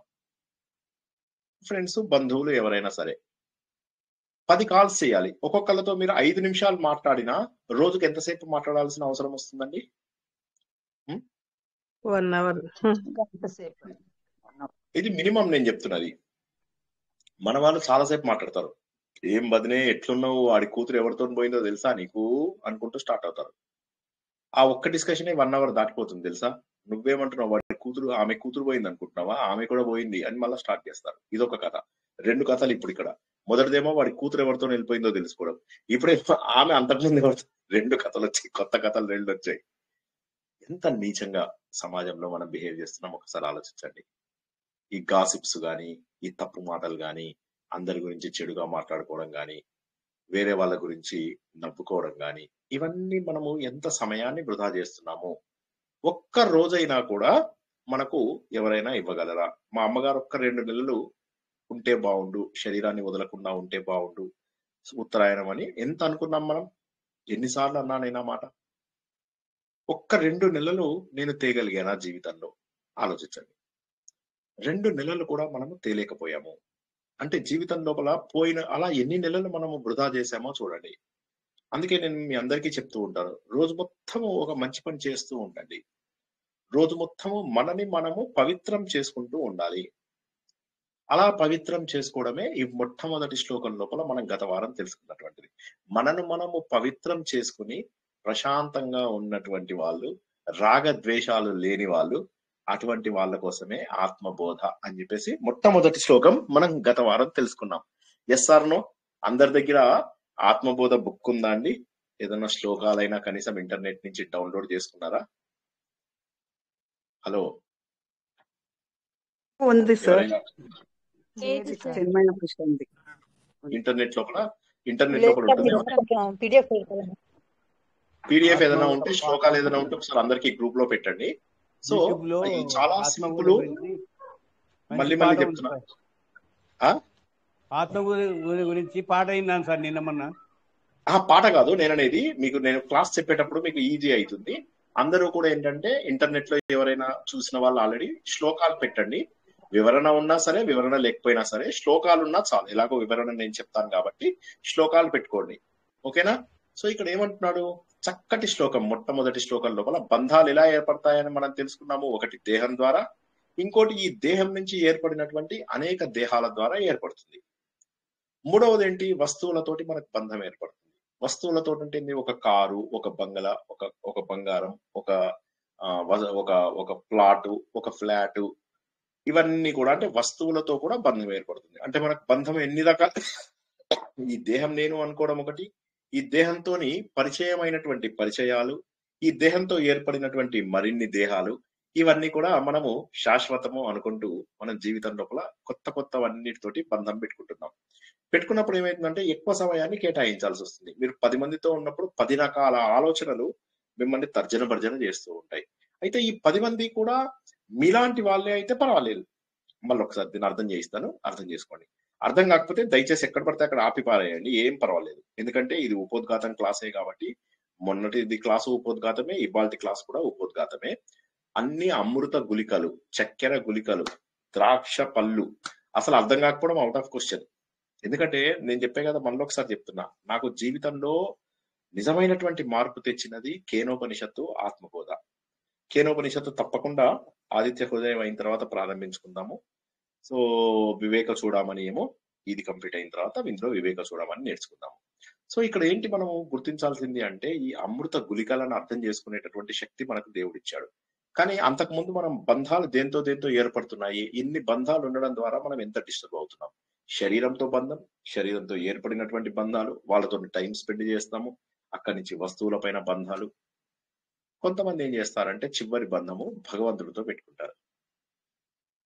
భగవంతుడితో బంధం పెట్టుకుంటారు. భగవంతుడితో బంధం పెట్టుకున్న వాళ్ళకి ఇది మోక్షం అని తెలియకపోవచ్చు. కానీ వాళ్ళ లోపల పరిణతి ఎలా ఉంటుంది అంటే, ప్రతిదీ భగవంతుడి యొక్క అనుజ్ఞ ద్వారా జరుగుతుంది అని అనుకుంటారు. ఒక్కసారి ప్లీజ్ కొద్దిగా మంచిగా వినండి. అర్థం కాకపోతే ఆపండి, దయచేసి ఆపండి. ఓకే, ఇక్కడ ఉన్న వాళ్ళల్లో ఇంతమంది, ఎన్నిసార్లు నేను చెప్పాను ఇష్టం లేని వాళ్ళు వెళ్ళిపోండి అని, అయినా కూడా ఇంతమంది జాయిన్ అయ్యి శ్రద్ధగా వింటున్నారంటే అది మీలో గొప్పతనం. ఎందుకంటే ఇవి కష్టమైన టాపిక్స్, ఇవి చాలా కష్టమైన టాపిక్స్. ఇంతమంది జాయిన్ అయ్యి వింటున్నారు అంటే it's not an easy thing. మళ్ళీ ఒకసారి చెప్తున్నా. కాబట్టి మీకు అర్హత ఉండొచ్చు, బహుశా అర్హత ఉన్నప్పుడు మీరు ఏం చేయాలి, మరింత శ్రద్ధగా పట్టుకోవాలి. నేనేమడిగాను చెప్పండి, ఇప్పుడు ప్రశ్న ఏమడిగాను ఇందాక? బంధాలు ఎలా ఏర్పడుతున్నాయి? భగవంతునితో బంధం బంధం పెట్టుకుంటారు కొంతమంది భగవంతుడితో బంధం పెట్టుకుంటారు. చివరగా భగవంతునితో బంధం పెట్టుకుంటారు. ప్రతిదీ భగవంతుడి ద్వారా బంధం పెట్టుకున్నప్పుడు ఆ బంధము మోక్షంకి దారితీస్తుంది అన్న విషయం కూడా వాళ్ళకి తెలియదు. యాక్చువల్ గా వాళ్ళకి మోక్షం అనేది ఒకటి ఉందని కూడా తెలియకపోవచ్చు. కానీ వాళ్ళు పవిత్రులై ఉంటారు. ప్లీజ్ కొద్దిగా గట్టిగా చెయ్యి ఇట్లా మీకు నా పాయింట్ ఎప్పుడన్నా అర్థం కానప్పుడు ఏం చేస్తారంటే ఇలా కొద్దిగా పిడికిలి బిగించండి. బిగిస్తే కాస్త రక్త ప్రసారం మంచిగా జరుగుతుంది. జాగ్రత్తగా వినండి. భగవంతుడితోటి సంబంధం పెట్టుకున్నప్పుడు ఏమవుతుంది అంటే, మనల్ని మనం పవిత్రంగా చూసుకుంటాం. అయితే భగవంతుడితో సంబంధం పెట్టుకోవడము అంటే హడావిడిగా ఉపవాసం ఉండడము, హడావిడిగా హంగుగా ఇంటికి ఒక 100 మందిని పిలిచి అందరి ముందు గొప్పగా చీరలు, నగలు, వస్తువులు, ప్లాట్లు, కార్లు ప్రదర్శించడము, ఇవి కాకుండా ప్రశాంత చిత్తులై భగవంతుడితో అలా సమయాన్ని స్పెండ్ చేయడం. నాకు భగవంతుడు తప్ప వేరే వాళ్ళొద్దు. అటువంటి వాళ్ళకి ఏమవుతుంది తెలుసా, వాళ్ళకు తెలియకుండానే వాళ్ళు మోక్ష మార్గంలో వెళ్ళిపోతారు. మళ్ళొకసారి చెప్తున్నాను, జాగ్రత్తగా వినండి. ఎవరైతే భగవంతుడిని మనస్ఫూర్తిగా ప్రేమిస్తూ అనన్య భక్తితో ఉంటారో వాళ్ళు ఆటోమేటిక్ గా ట్రాన్స్ఫర్ అయిపోతారు. ఆత్మ జ్ఞానం అనేది వాళ్ళకి అవసరం లేదు, అది ఆటోమేటిక్ గా వస్తుంది. అందరిలో ఉన్నటువంటిది పరమాత్మనే అని అన్నప్పుడు, అందరికీ శ్రీహరే అంతరాత్మ అని చెప్తారు కదా ఆయన పాటలో, తందనానా భలే. అలాగా అందరిలో దేవుడు ఉన్నాడు అని తెలుసుకున్నప్పుడు వాళ్ళకి ఇంకా ఆ భక్తే జ్ఞానంగా మారిపోతుంది.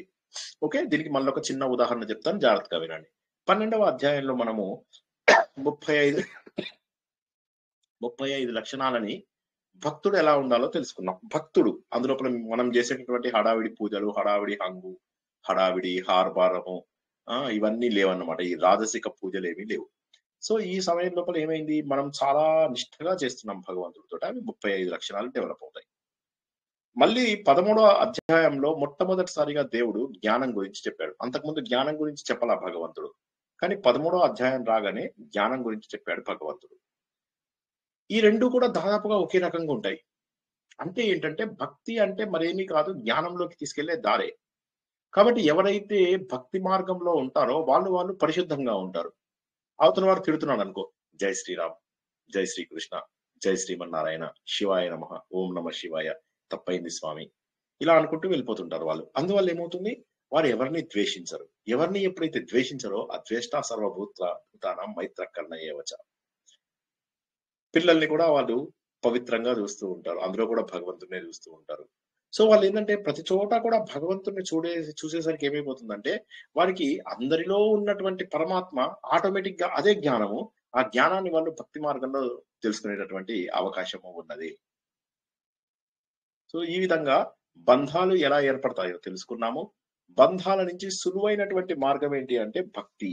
అన్నమయ్య, పోతన, రామదాసు, మీరాబాయి, ప్రహ్లాదుడికి భక్తే జ్ఞానము. ప్రహ్లాదుడు కేవలం మనం భక్తి రూపంలో తెలుసుకున్నాం, కథల రూపంలో భక్తిగా తెలుసుకున్నాం, కానీ ఎంత జ్ఞానం ఉంది. ఆయన భగవంతుడి యొక్క స్వరూపాన్ని 20 పేజీలు 30 పేజీల్లో చెప్తూ ఉంటే అందరూ శ్రద్ధగా వింటూ ఉంటారు. ఆయన తోటి స్టూడెంట్స్ అడుగుతారు, ఇవన్నీ నీకెలా తెలుసు? నేను మా తల్లి కడుపులో ఉన్నప్పుడు విన్నానయ్యా అని చెప్పేసి చెప్తాడు. భగవంతుడు నిరాకార రూపుడు, నిర్గుణ రూపుడు, నిర్మలుడు అంటే మలం లేనివాడు, అంటే చెడు లేనటువంటి వాడు, నిర్వికారుడు వికారంలో లేనటువంటి వాడు, ఇవన్నీ చెబుతూ ఉంటాడు. భగవంతుడికి రూపం లేదు అని చెప్పడం అనేటటువంటిది నిర్గుణ భక్తి. ఎలా ఆ నిర్గుణ భక్తే జ్ఞానం. మరి సగుణ భక్తి కూడా ఉంది ఆయనకి. ఎదురుగా దేవుడు కూడా కనిపించాడు ఆయనకి, నరసింహస్వామి కూడా ఆయనకి కంటికి కనిపించడం జరిగింది. సో కాబట్టి ఏమైంది ఇక్కడ, భగవంతుడికి ఇటు భక్తి ఇటు జ్ఞానము. భక్తి సగుణ భక్తి, నిర్గుణ భక్తి ఏదైతే ఉందో అది జ్ఞానంగా. ఇలా చూసినట్లయితే రెండు కూడా ప్రహ్లాదుల్లో కనిపించాయి. అంటే భగవంతుడిని నమ్మిన వాళ్ళకు జ్ఞానం ఆటోమేటిక్ గా వస్తుంది. ఇదే విషయాన్ని మనము భగవద్గీత చదువుకున్నప్పుడు కూడా తెలుసుకున్నాం. ఏమని, అనన్య భక్తితో నన్ను పూజించే వారికి భక్తి యోగం బుద్ధి యోగం నేనే కల్పిస్తాను అని చెప్పేసి చెప్పాడు దేవుడు. కాబట్టి భక్తి అనేటటువంటిది గొప్ప కారణం. కానీ భక్తికి మనము చేసే పిచ్చి డాన్సులు, పిచ్చి పనులు, పిచ్చి పారాయణలు కావు అని గుర్తుంచుకోండి. మరొక విషయం, ఆత్మబోధ బట్టి కొట్టాల్సిన అవసరం లేదు. ఆత్మబోధ పారాయణ గ్రంథం కాదు, మళ్ళీ దీన్ని బట్టి కొడుతూ కూర్చుంటారు. ఏదో ప్రాబ్లం మీతో ఇదే. దయచేసి ఇవన్నీ కూడా ప్రకరణ గ్రంథాలు. ప్రకరణ గ్రంథాలు అంటే ఏంటి? ఇప్పుడు మామూలుగా మనం ఏదైనా కొత్త విషయాన్ని కనిపెట్టి కొత్త విషయాలు చెప్పి ఇవేమో శాస్త్ర గ్రంథాలు అంటారు. కానీ ఆల్రెడీ చెప్పినటువంటి వాటిల్లోంచి ఒక పాయింట్ ని గుంజేసి ఆ పాయింట్ మీద మనకు డీప్ గా ఎక్స్ప్లెయిన్ చేయడం. ఉదాహరణకు మీకు ఒక పదం అర్థం కాలేదు, ఆ పదం గురించి నేను ఒక కథ చెప్తాను, దాన్ని ప్రకరణము అంటారు. ఒక స్టోరీ ఉంది, దాన్ని మీకు డీటెయిల్ గా అర్థమయ్యేలాగా చెప్తాను. ఒక ఫార్ములా ఉంది, ఆ ఫార్ములాను మీకు అర్థం చేయించేలాగా చెప్తాను. దీన్ని ప్రకరణము అంటారు. శంకరాచార్య రాసినటువంటివన్నీ కూడా ప్రకరణాలు, ప్రకరణ గ్రంథాలు. అద్భుతమైనటువంటిది. ఒక టాపిక్ తీసుకొని ఆ టాపిక్ ని అద్భుతంగా వివరిస్తాడు. వేదాలలో ఉన్నటువంటి సారం ఏదైతే ఉంటుందో ఆ సారం మొత్తము ఆత్మబోధలో పెట్టేశారు ఆయన. ఏమిటిది, మాటలో కాదు ఈ విషయము. వేదాలలో ఉన్నటువంటి గొప్ప విషయాలు, ఉపనిషత్తులలో, వేదాలలోని చివరి భాగమైన ఉపనిషత్తులలో ఉన్నటువంటి గొప్ప విషయాలను చాలా సులువుగా చక్కెర గులికలు ఓ క్యాచ్ అనగానే నోరు తెరవగానే ఒకటి నోట్లో వేస్తాడు, అర్థమైపోతుంది. ఉదాహరణకి మనం 2వ శ్లోకంలో వెళ్ళినట్లయితే, అగ్ని లేకుండా వంట ఎలా తయారు కాదో ఇలా జ్ఞానం లేకుండా మోక్షం కాదు అని చెప్పి సింపుల్ గా ఒక్క మాటలో చెప్పేశాడు. సో ఇప్పుడు మనకు జ్ఞానం లేకుండా మోక్షం సంగతి పక్కన పెడితే ముందు అగ్ని లేకుండా వంట కాదు అన్న విషయం తెలిసిపోతుందా లేదా? సో అలాగా ఉదాహరణలు కూడా ఇచ్చి చాలా అద్భుతంగా తెలియజేశాడు. మొదటి దాంట్లోపల ఇప్పుడు మొదటి శ్లోకంలో అదే చెప్తున్నాడు. ఏమని, తపస్సుతోటి తపోభిక్షీణ పాపానాం శాంతానాం వీతరాగినాం ముముక్షూనాం అపేక్షేయం ఆత్మబోధో విధీయతే. ఆయన ఏమంటున్నాడంటే ఆత్మబోధ అంటే ఏంటి? తపస్సు ద్వారా పాపాలను పోగొట్టుకోవడం. సరే, పాపాలను పోగొట్టుకోవాలా పుణ్యాలను పోగొట్టుకోవాలా? ఇక్కడ క్వశ్చన్ ఏంటంటే, మాకు పాపాలను పోగొట్టుకోవాలా పుణ్యం? పుణ్యం అనేటటువంటిది జనరల్లీ మనం చేసేటటువంటి మంచి పని వల్ల వస్తుంది. మనం అడిగినా అడగకపోయినా, పాపాలు కూడా మనం అడిగినా అడగకపోయినా వెంటబడుతూ వస్తాయి. ఇక్కడ ఈయన పాపములు అని చెప్పి చెప్పడంలో మీనింగ్ ఏంటంటే, పాపము ఉన్నప్పుడు మనం మోక్షానికి దూరం అవుతాం. సింపుల్. అందువల్ల పాపాలు పోగొట్టుకోండి అన్నాడు. మోక్ష సాధనకు పాపాలు 0 అయిపోవాలి, పుణ్యాలు కూడా 0 అయిపోవాలి. ఎప్పుడైతే పాపాలు 0 అవుతాయి, ఎప్పుడైతే పుణ్యాలు 0 అవుతాయో అప్పుడు మనం భగవంతుడి దగ్గరికి చేరుకుంటాం. అయితే మొదటి శ్లోకమే ఏదైతే ఉందో, తపోభి క్షీణ పాపానం, తపస్సు ద్వారా పాపములు పోగొట్టుకున్నవారు, శాంతానాం వీతరాగినాం, శమము ద్వారా, శమము అంటే మనస్సుని నిగ్రహించుకోవడం ద్వారా, వీతరాగినాం రాగం ద్వేషం ఇవన్నీ పోగొట్టుకున్నటువంటి వాళ్ళు, ముముక్షువులు అంటే మోక్షము కావాలి అని చెప్పేసి కోరుకునే వాళ్ళు, అటువంటి ఆపేక్ష ఉన్న వాళ్ళు, ముముక్షునాం ఆపేక్ష, అయం అటువంటి వారికి ఆత్మబోధ చెప్పబడుతుంది. ఎవరైతే నిజంగా కూడా నేను మెల్లమెల్లగా ప్రశాంతంగా మారిపోతాను, అనవసరమైనటువంటి రాగద్వేషాలు వదిలేస్తాను, తపస్సుతోని పాపాలను పోగొట్టుకుంటాను అని ఎవరైతే, అంటే మోక్షం కూడా కావాలనే కోరికలు 4 ఉన్నాయి ఇక్కడ. మళ్ళొకసారి చెప్తున్నా, జాగ్రత్తగా వినండి. నోట్స్ రాసుకునే వాళ్ళు నోట్స్ రాసుకోండి. తపస్సు ద్వారా పాపాలు పోగొట్టుకోవాలి.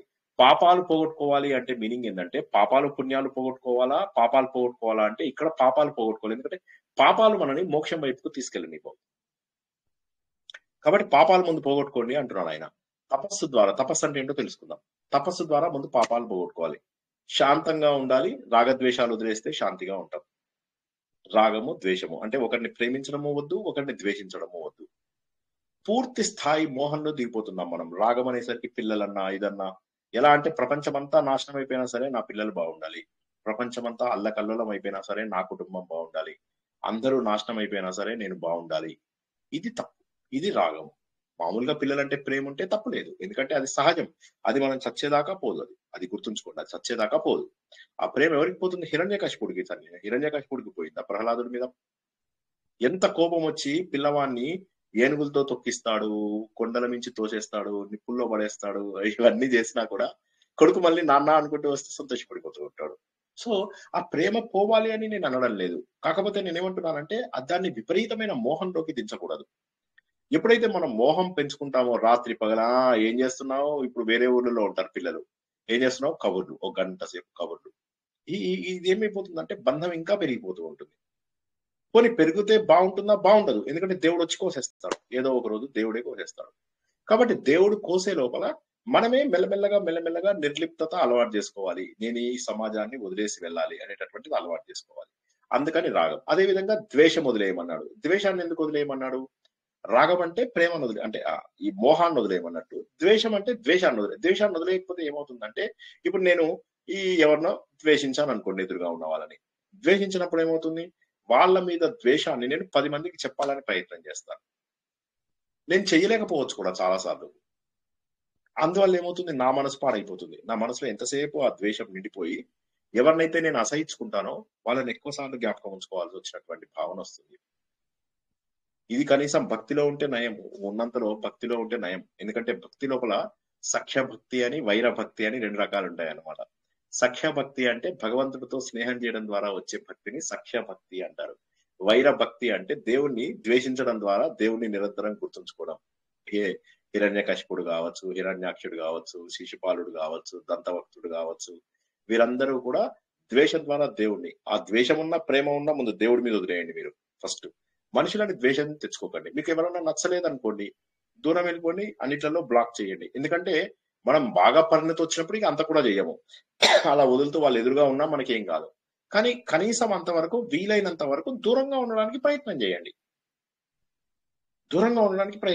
అంతేగాని వాళ్ళని ద్వేషం పెట్టుకుని వాళ్ళ మీద నేరాలు చెప్పుకుని మీరు కరెక్ట్ అని ప్రూవ్ చేయాలని ఎప్పుడు అనుకోకండి. ప్రపంచంలో మనం కరెక్ట్ అని ప్రూవ్ చేసుకోవడం అసంభవము.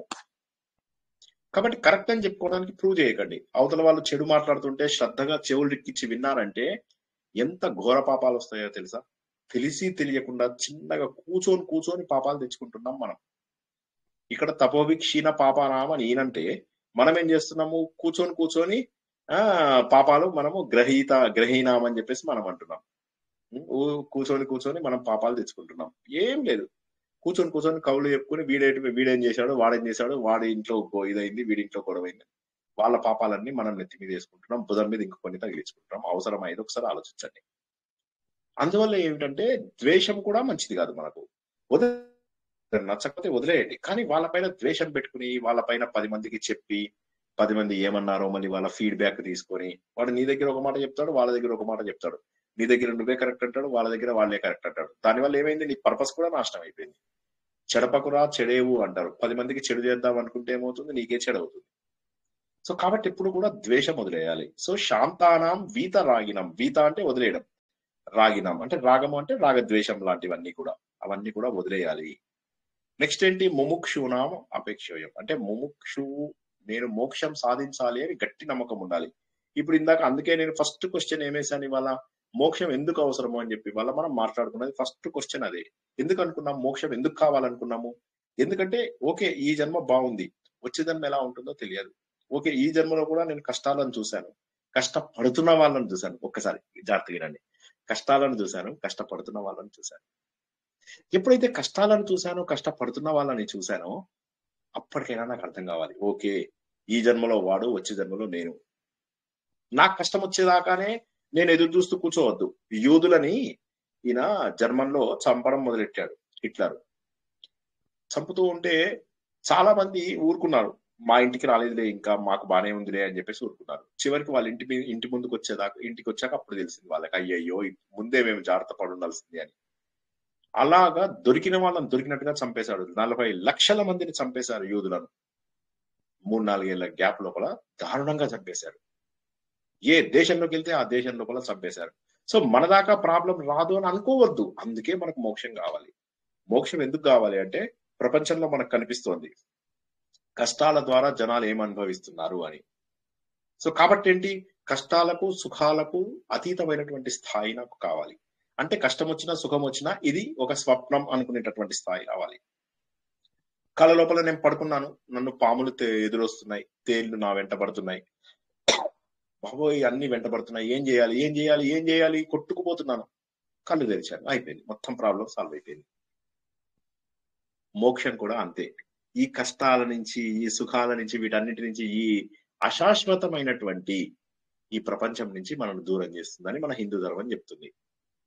వీటన్నిటి నుంచి దూరం చేస్తుంది. మనం ఒక్కసారి కనుక మనము ఆత్మబోధ తెలుసుకున్నామంటే మనకు కళ్ళు తెరుచుకున్నట్టే లెక్క. స్వప్నంలో ఉన్నప్పుడు ఏవైతే కష్టాలు సుఖాలని నువ్వు కళ్ళు తెరవగానే పోగొట్టుకున్నావో అదే విధంగా ఈ ప్రపంచంలో మనకు కనిపిస్తున్నటువంటి అసత్య రూపమైనటువంటి ప్రపంచంలో ఉన్న కష్టాలన్నీ కూడా జ్ఞానం వచ్చిన మరుక్షణము కళ్ళు తెరుచుకున్నట్టే, జ్ఞాన నేత్రం తెరుచుకుంటుంది. తెరుచుకోగానే అయిపోయింది, నీకు అర్థమైపోయింది ఇదంతా కూడా అసత్యం అని చెప్పి నవ్వుకుంటావు. అయ్యయ్యో దీనికోసమా ఇన్ని కష్టాలు పడ్డాను అని చెప్పేసి అనుకుంటావు. సో కాబట్టి ఏం చేయాలి, మనము ఆ మోక్షం కావాలి అనేటటువంటి కోరిక, అదే ఇవాళ మనం ఫస్ట్ తెలుసుకున్నటువంటి అటువంటి వాళ్ళకే ఈ ఆత్మబోధ అని. అందుకే నేను ఎందుకు అడిగాను స్టార్టింగ్ లో ఆ క్వశ్చన్ అంటే, మీ అందరికీ నిజంగా ఆత్మబోధకు అర్హత ఉందా లేదా అని. సో ఫస్ట్ ఉంది మీకు అందరికీ, అదైతే ఉంది గ్యారంటీగా. ఏంటంటే మోక్షం అంటే ఏంటో తెలుసుకోవాలని ఉంది. Very good. ఇప్పుడు మిగతావి చేసుకుందామా? తపస్సుతోని పాపాలు పోగొట్టుకుందామా? రాగద్వేషాలని వదిలేద్దామా? మనస్సుని పీస్ఫుల్ గా పెట్టుకుందామా? Yes sir, no?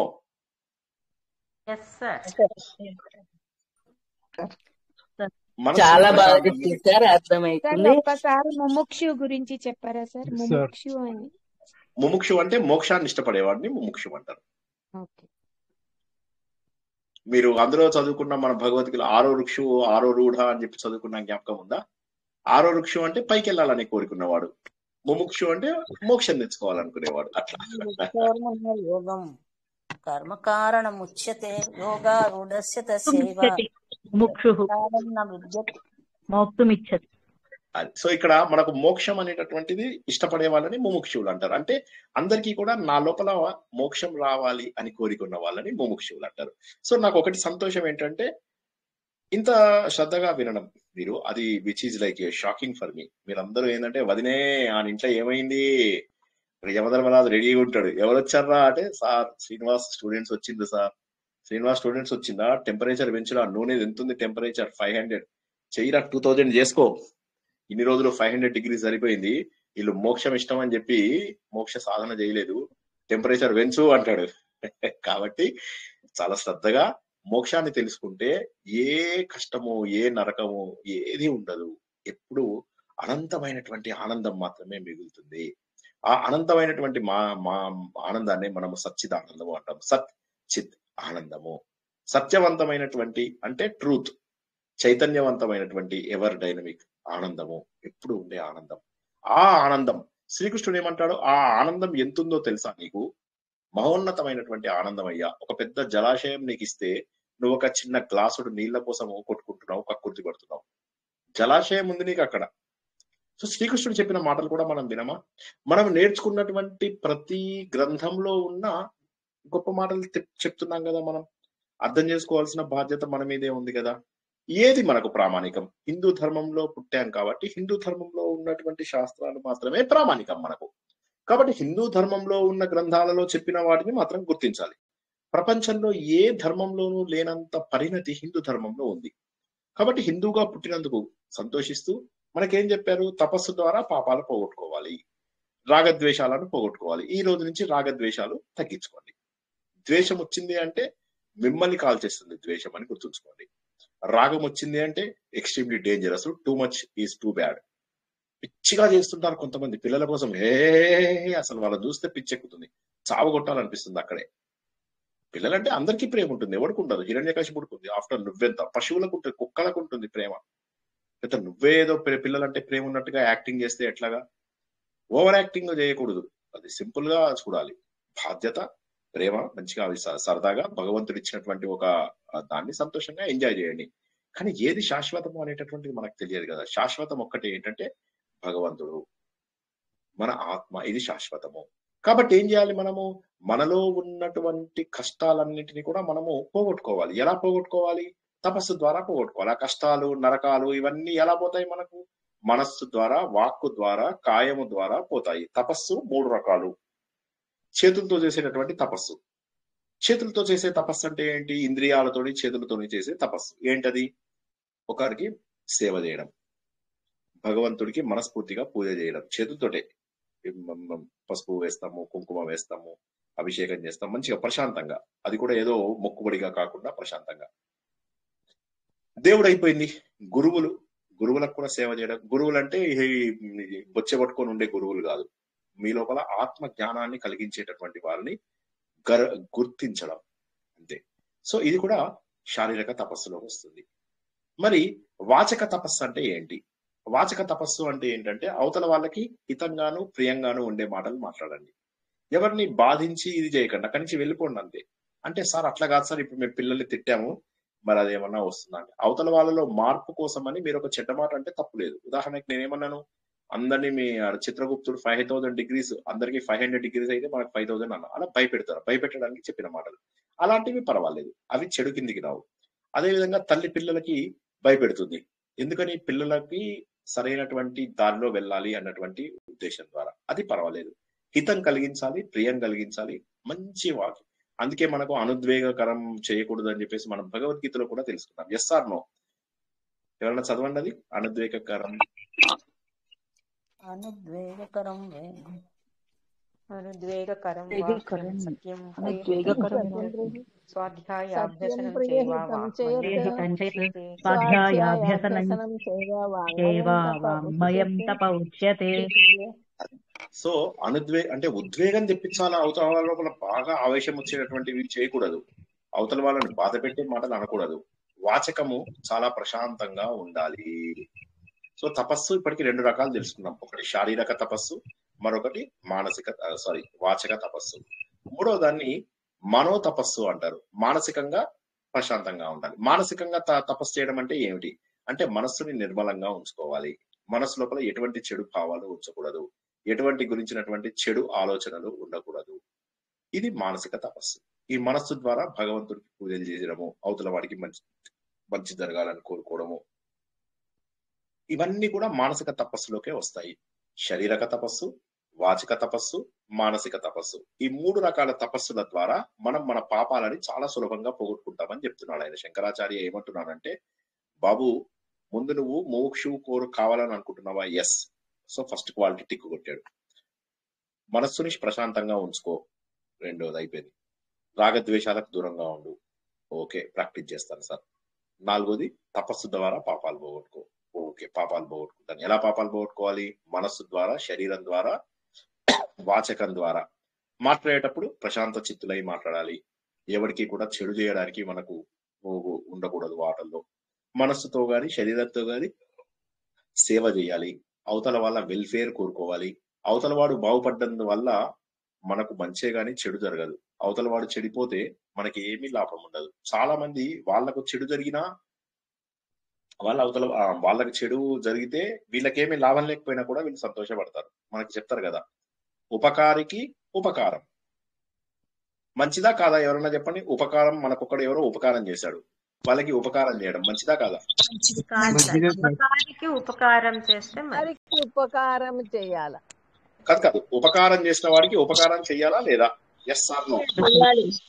ఉపకారం చెయ్యని వాళ్ళకి కూడా చెయ్యాలి.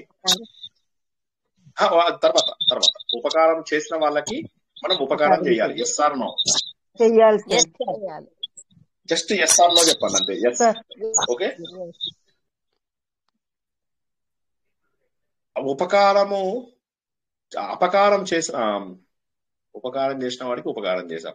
ఉపకారం చేసిన వాడికి అపకారం చేసిన వాడికి అపకారం చేయడం కరెక్టా తప్ప? అపకారం చేసిన వాళ్ళకి కూడా ఉపకారం చేయాలి. కాదు, ఓకే, వాడు మనకు చెడు చేశాడు, మనం వాడికి చెడు చేశాం. ఓకే, ఫిటం ఫట్ అంటే అట్లీస్ట్ దాని నుంచి మనకేం కాదు. ఇప్పుడు సినిమాల లోపల మనం ఏం చేస్తాం, రివెంజ్ తీర్చుకుంటాం. సో అది అంతవరకు కూడా ఓకే. ఇప్పుడు మన గ్రంథాలలో మన వాటిల్లో కూడా మనం ఏం చూసాము, అపకారికి అపకారం చేస్తాం, వదిలేస్తాం. అపకారికి అపకారం. ఒక అపకారం ఉన్నాడు, ఫర్ ఎగ్జాంపుల్ ఒక వ్యక్తి ఉన్నాడు. ఆ వ్యక్తి ఒక తప్పేదో చేశాడు, వాడిని గవర్నమెంట్ ఉరిదీస్తుంది. మరి అది అపకారికి అపకారం చేస్తే తప్పెలా అయింది? సో కాబట్టి అపకారికి అపకారం చేయడం కూడా మంచిదే. అపకారికి ఉపకారం చేయడం మంచిదా కాదా? అంటే వేరే సంగతి. చిన్న చిన్న వాటిల్లో ఉపకారికి ఉపకారం చేయకూడదు సార్. ఉపకారము నెపమెన్నక చేయువాడు నేర్పరి సుమతి అని సుమతి.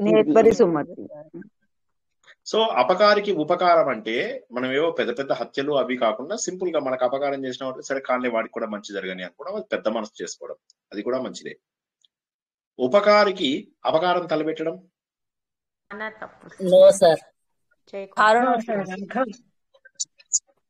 ఇది ప్రపంచంలో జరిగేది, ఇది కాదంటారా? మీరు ఆలోచించండి ఒకసారి. ప్రపంచంలో ఎక్కువ జరిగేది ఇదే, గుర్తుంచుకోండి. ప్రపంచంలో ఎక్కువ జరిగేది ఉపకారికి అపకారమే చేస్తారు. ఇవాళ మీకు ఉపకారం చేశారు, రేపు మీకు వాళ్ళు అపకారం చేసి తీరుతారు. వాళ్ళు మీరు ఎంత మంచి వాళ్ళు అయినా సరే మీకు అపకారమే చేస్తారు. సో కాబట్టి ఏమైపోతుందంటే సమాజం లోపల క్రమ పద్ధతి లోపల వాళ్ళని చూసి మనము చెడు చేయడం మొదలెడతాం. సో ఇదేమైపోతుందంటే కాలక్రమేణా సమాజం మరింత కుళ్ళిపోతుంది. పాపాల గురించి ఎవరు పట్టించుకోవడం లేదు. అవతల వాడికి చెడు జరిగితే వాడి ఇంట్లో కూర్చొని సంతోషపడుతున్నాడు, శబాష్ శబాష్ అంటున్నాడు. కష్టం ఎవరికైనా కూడా కష్టమే. మనము నచ్చని వాళ్ళు కూడా మన కష్టం వచ్చినప్పుడు బాధపడతారు. చాలా మంది అంటారు కదా, నాకు వచ్చిన కష్టము పగవాళ్ళకు కూడా రాకూడదు అంటారు. ఎందుకంటారు? ఎందుకంటే కష్టాలు ఎప్పుడు వేరే వాళ్ళకి రావాలని కోరుకోకూడదు. సో ఎంత బ్యూటిఫుల్ వాల్యూస్ మన హిందూ ధర్మంలో, ఎంత బ్యూటిఫుల్ వాల్యూస్.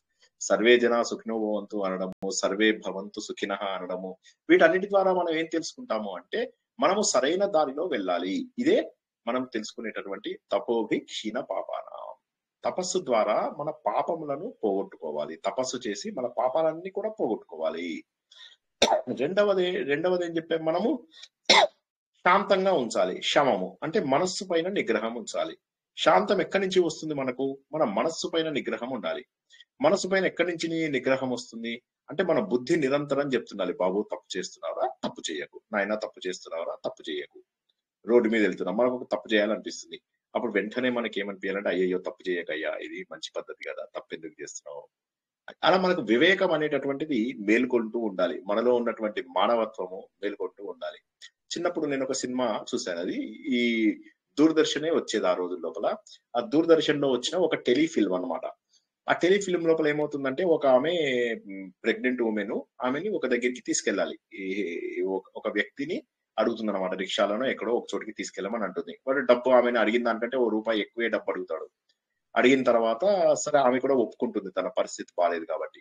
వెళ్తూ ఉంటుంది. దారి లోపల ఆమెకు వచ్చినటువంటి కష్టానికి దానికి దీనికి వాడు ఏమవుతాడంటే తన డబ్బు తన శ్రమ పెట్టి ఆమె జీవితాన్ని నిలబెడతాడు. ఒక రిక్షా వాడు. అంటే నేనేమంటున్నానంటే మనలో మనం ముందు మనుషులమని గుర్తుంచుకోండి. ఫస్ట్ గా ఏంటంటే ఎప్పుడు ఎవరికి చెడు కోరుకోవద్దు. ఈ రోజు నుంచి మనం ఆత్మబోధ నేర్చుకుంటున్నటువంటి వాళ్ళం అందరము సో కొద్దిగా మారడానికి ప్రయత్నం చేయండి. ఈ క్లాస్ ని ఒక్కొక్కరు 50 సార్లు వినండి. ఎందుకోసం అంటే ముందు మనము మనుషులుగా మారాలి. ఫస్ట్ దేవతలుగా రాక్షసులుగా అవన్నీ తర్వాత ఆలోచిద్దాం. ముందు కనీసం మనుషులుగా మారుతున్నామా లేదా, మానవత్వపు విలువలు నిలబెడుతున్నామా లేదా. తపోభి క్షీణ పాపానాం, మన పాపాలన్నీ పోగొట్టుకోవాలి. శాంతానాం వీతరాగినాం, శాంతంగా ఉండాలి. ఎప్పుడు ప్రశాంతంగా ఉంటాం తెలుసా? ఒక మంచి పని చేసినప్పుడు ప్రశాంతంగా ఉంటాం. గుండె ఇలా తెరుచుకుంటూ ఆనందంతో ఉంటూ ఉంటుంది. ఎంత సంతోషంగా అనిపిస్తూ ఉంటుందో ఒక మంచి పని చేస్తే వచ్చేటటువంటి ఆనందం ఇంకా మరేది లేదు. అందుకే అంటారు కదా, real happiness lies in making others happy. వేరే వాళ్ళని సంతోష పెట్టడంలోనే నీకు నిజమైనటువంటి సంతోషం ఉంది అని చెప్పేసి అంటారు. మీరు ఒక విషయం చెప్పారు, అవతల వాళ్ళందరూ సంతోషపడి చప్పట్లు కొడతారు, మీకు సంతోషం అనిపిస్తుంది. ఎందుకని? అవతల వాళ్ళని సంతోష పెట్టడంలోనే మీకు హ్యాపీ. అక్కడ ఉన్న వాళ్ళు డల్ గా కూర్చుని అన్నారు అనుకోండి, మీకేం సంతోషం అనిపిస్తుంది? మనకు ఈసురోమని మనుషులు ఉంటే దేశమే గతి బాగుపడున్నాయి అంటారు కదా. కాబట్టి ఏంటంటే మనము మన పిల్లల్ని వీరందరినీ కూడా మనము యాక్టివ్ పీపుల్ లాగా చేసి వారి లోపల డైనమిజం తీసుకొచ్చి వాళ్ళ లోపల మానవత్వాన్ని ముందు పెంచాలి. అందుకే మనకు చెప్తారు కదా, మనకు ఇది శ్రీశ్రీది, కొంతమంది కుర్రవాళ్ళు పుట్టుకతో వృద్ధులు, పేర్లకి ఫకీర్లకి పుకార్లకి నిబద్ధులు. ఎంత గొప్పగా చెప్పాడు. సో ఇక్కడ ఆడ మొగ తేడా లేకుండా అందరం కూడా గుర్తించాల్సింది ఏంటంటే మనం ఇవి చేస్తున్నామా లేదా, ఫకీర్ల వెనకాల తిరుగుతున్నామా లేదా, దొంగ బావాలందరూ పెద్ద పెద్ద మఠాలు పీఠాలు కట్టించుకుంటూ పుకార్లకు, అందరూ పుకార్లకి ముందు ఫస్ట్ రియాక్ట్ అవుతారు. పేర్లకు, గొప్పతనం కోసము, హంగు కోసం, ఆర్భాటం కోసం ప్రపంచంలో ఇవి చెయ్యొద్దు. కొంతమంది కుర్రవాళ్ళు పుట్టుకతో వృద్ధులు, పేర్లకి ఫకీర్లకి పుకార్లకి నిబద్ధులు. ఎంత గొప్పగా ఉంది. మరి ఆయనే తర్వాత చెప్తాడు ఏమని, కొంతమంది యువకులు ముందు యుగం దూతలు, శ్రావణ నవజీవన బృందావన నిర్మాతలు. కొంతమంది యువకులు ముందు యుగం దూతలు, శ్రావణ నవజీవన బృందావన నిర్మాతలు. సో కొంతమంది అత్యద్భుతమైనటువంటి జనాలు. మనం ఎటు మార్గం వెళ్ళాలి, మనం ఏ మార్గంలో వెళ్ళాలి అనేది మనం గుర్తించండి. పిచ్చి వేషాలు, పిచ్చి హంగు, పిచ్చి ఆరుభాటము. శ్రీకృష్ణుడు తపస్సు గురించి ఎంత బాగా చెప్పాడు 17వ అధ్యాయం లోపల. ఏమిటి తపస్సు? ఏమీ లేదు, అడ్డగోలుగా చేసేటటువంటి తపస్సు అది తామసిక తపస్సు. అందరూ చూసేలాగా చేయడము రాజసిక తపస్సు. నేను ఎవరు చూసినా చూడకపోయినా నాకు నచ్చిన మంచి పనిని చెయ్యడము అది సాత్విక తపస్సు. భగవంతుడు చెప్పిన మాటలు ఇవి. ఈ దేవుడు చెప్పిన మాటలు కూడా వినము అంటే అది వేరే సంగతి. కానీ దేవుడు చెప్పిన తర్వాత కూడా మన లోపల మార్పు రాకపోతే ఎలాగా ఒకసారి ఆలోచించాలి. కాబట్టి ఆత్మబోధకు అవసరమైనది ఏంటంటే పవిత్రమైనటువంటి మనుషులు. ముందు మనలోని మానవత్వాన్ని ముందుకు తీసుకెళ్ళాలి. తపోభి హీన పాపాన, మన పాపాలన్నీ కూడా ఎగిరిపోతాయి. ఇలాగైతే ఏమి మిగలవు, కాలిపోతాయి. అగ్గిపుల్ల గీసి కాల్చి పారేయచ్చు మన మంచితనం ద్వారా. మనకు చక్కటి సంస్కారాలు ఏవైతే ఉంటాయో అమ్మా నాన్న నేర్పించినవి అమ్మా నాన్న కూడా నేర్పించాలి. అన్ఫార్చునేట్లీ ఈ రోజుల్లో ఏమవుతుందంటే తల్లిదండ్రి కూడా మనకు మంచి నేర్పించడం లేదు. అందువల్ల ఈ ప్రాబ్లమ్స్ అన్ని అక్కడ వస్తున్నాయి అన్నమాట. ఈ ఆత్మబోధ అనేటటువంటిది ఏదైతే ఉందో ఇది ఎందుకోసం అవసరం అంటే ముందు మనని మనం శుభ్రపరచుకోవాలి, మనను మనము క్లీన్ చేసుకోవాలి. చేసుకోకపోతే అంతే. కాబట్టి ఈ గ్రంథము ఏదైతే మనం 68 శ్లోకాల గ్రంథం తెలుసుకున్నామో ఇందులోపల మనస్సు పవిత్రం చేసుకున్నారు.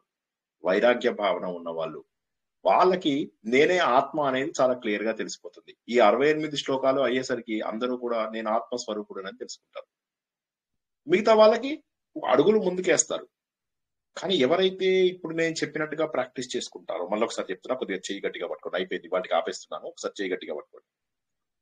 ఎవరైతే ఇందులో చెప్పినవి మనస్ఫూర్తిగా పాటిస్తారో, అంటే మనస్సు ద్వారా, వాక్కు ద్వారా, కాయం ద్వారా మంచి పనులు చేస్తారో అవి 3 రకాల తపస్సులు.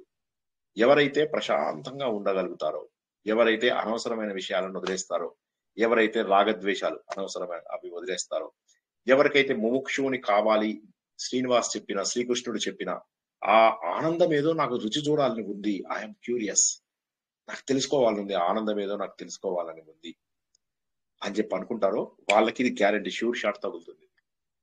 వేదవాక్యాలు ఇవన్నీ వేదవాక్యాలలోంచి ఈయన ప్రకరణ గ్రంథం తీసుకొచ్చాడు. ఒక ఆస్పెక్ట్ పట్టుకున్నాడు ఆత్మబోధ అని, ఆ ఆస్పెక్ట్ మీద ఎలాబొరేటెడ్ శ్లోకాలను మనకు అందించాడు.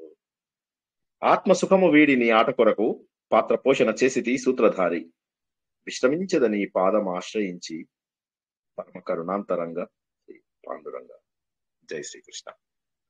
గత వారంది ఈ వారంది చక్కగా చూడండి. మరోసారి చెప్తున్నాను, రేపు మనకు అత్యద్భుతమైనటువంటి ఆదిత్య హృదయం, భగవంతుడి స్వరూపాన్ని మనం ఎన్నిసార్లు తెలుసుకుంటున్నామో, విష్ణు సహస్రనామ రూపంలో తెలుసుకుంటున్నాము, యక్ష ప్రశ్నల రూపంలో సూర్యుడి గురించి తెలుసుకున్నాము, ఇంకా కూడా ఆత్మతత్వాన్ని తెలుసుకుంటున్నాము అక్కడ.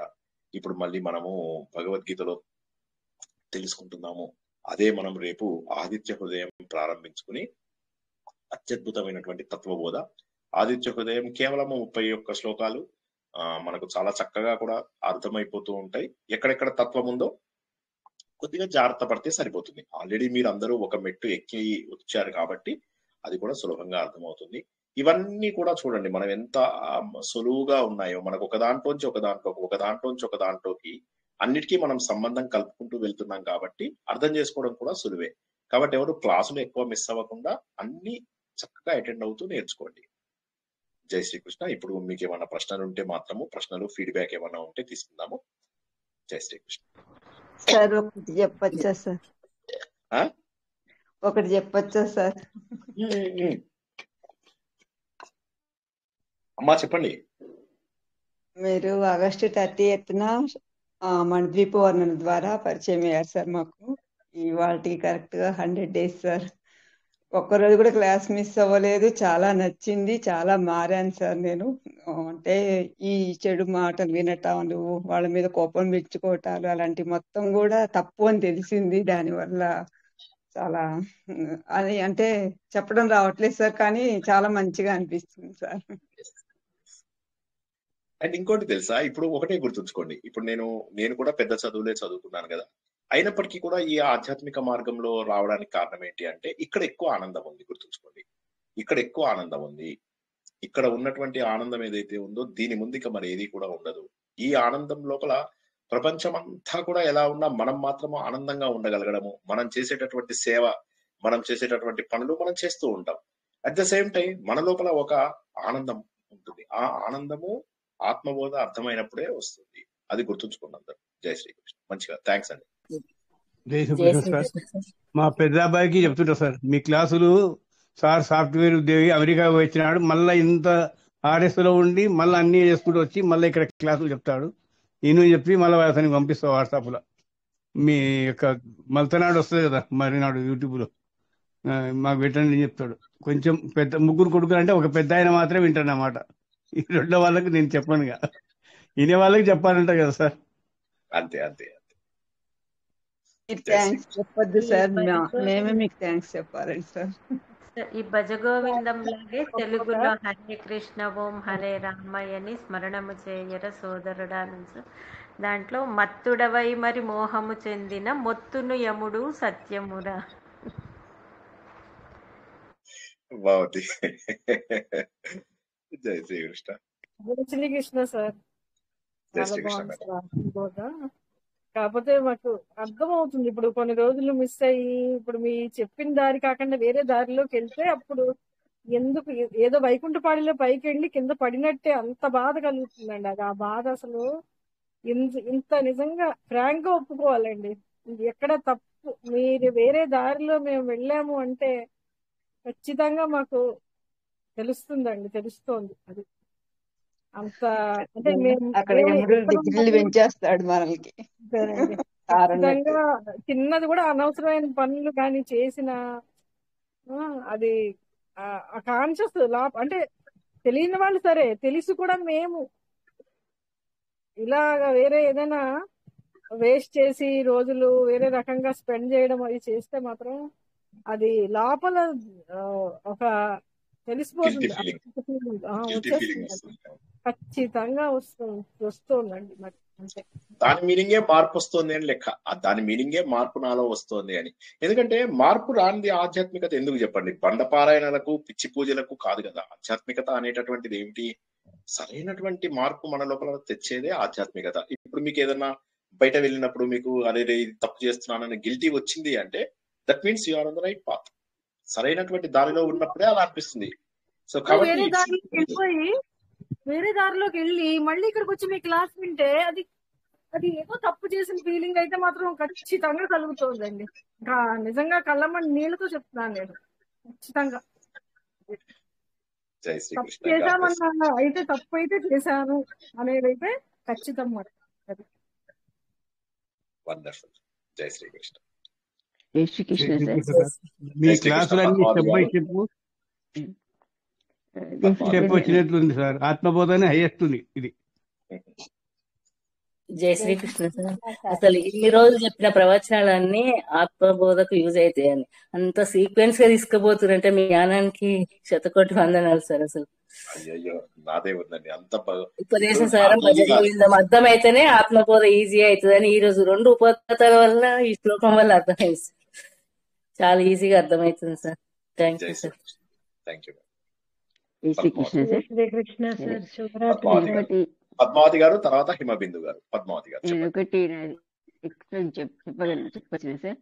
ఏంటంటే మీకు రాగద్వేషం ఉంటే నేనేమనుకున్నాను, ఎవరిని మనం జడ్జి చేయకుండా ఉంటే మనకు రెండు రాగం కానీ ద్వేషం కానీ. Don't judge, correct you correct may be judge. Correct. Don't judge and don't bond also.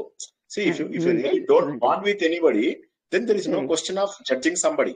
So అది నేను ఏమంటానంటే అనవసరంగా బాండ్ పెంచుకోవద్దు. ఎందుకంటే ఇప్పుడు మనకు ఎప్పటిప్పటి బంధాలో ఏం చేశామో ఏమైందో ఏవేవో వస్తున్నాయి. కాబట్టి ఏంటంటే జడ్జి చేయకుండా ఉండాలి అంటే first you are not suppose to bond with them. Bond అయింది అంటే మళ్ళీ జడ్జి చేస్తాం. సో కాబట్టి ఏంది ప్రిఫరబుల్లీ ఎవరితోటి ఎక్కువ లేకుండా తావరాకపోయినా నీటి బిందు. మళ్ళా శ్రీకృష్ణుడు చెప్పింది పద్మపాత్ర మీమాంపాస అయిపోయింది. నేనేమంటున్నానంటే ప్రతి చోట కూడా మనకు భగవద్గీతలో గాని భాగవతంలో గాని అన్నిటిలో కూడా చెప్పినటువంటి విషయాలే. ఇవన్నీ వేదాల నుంచి వచ్చినవే. సో కాబట్టి మనం we're on the right track. మనకు అన్ని అర్థమయ్యేటటువంటి స్థాయిలో ఉన్నాం ఇప్పుడు.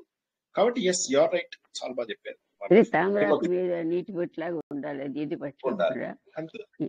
ఇంకోటి సార్, నేను అదే తత్వవేదాంత స్వామి 2 విన్నాను సార్. ఆత్మబోధ ఇంట్రడక్షన్ అండ్ ఫస్ట్ శ్లోకం విన్నా సార్. అంటే ఆయన లాంగ్వేజ్ మాత్రం చాలా బాగుంటుంది సార్. తెలుగు చాలా ఇష్టం సార్. చాలా బాగుంది సార్. విన్నాను వాళ్ళు 2 విన్నాను సార్. Thank you sir. జై శ్రీకృష్ణ. Thank you madam. జై శ్రీకృష్ణ. హిమబిందు గారు. నమస్కారం చెప్తున్నాను సార్. నేను అంతే జై శ్రీకృష్ణ చెప్తున్నాను సార్. నేను ఏదో అడిగాను అనుకున్నారు మీరు. ఇంకే ఇవాళ ఏమన్నా ప్రశ్నలు కానీ ఇంకేమన్నా డౌట్స్ కానీ ఉన్నాయా ఎవరికైనా?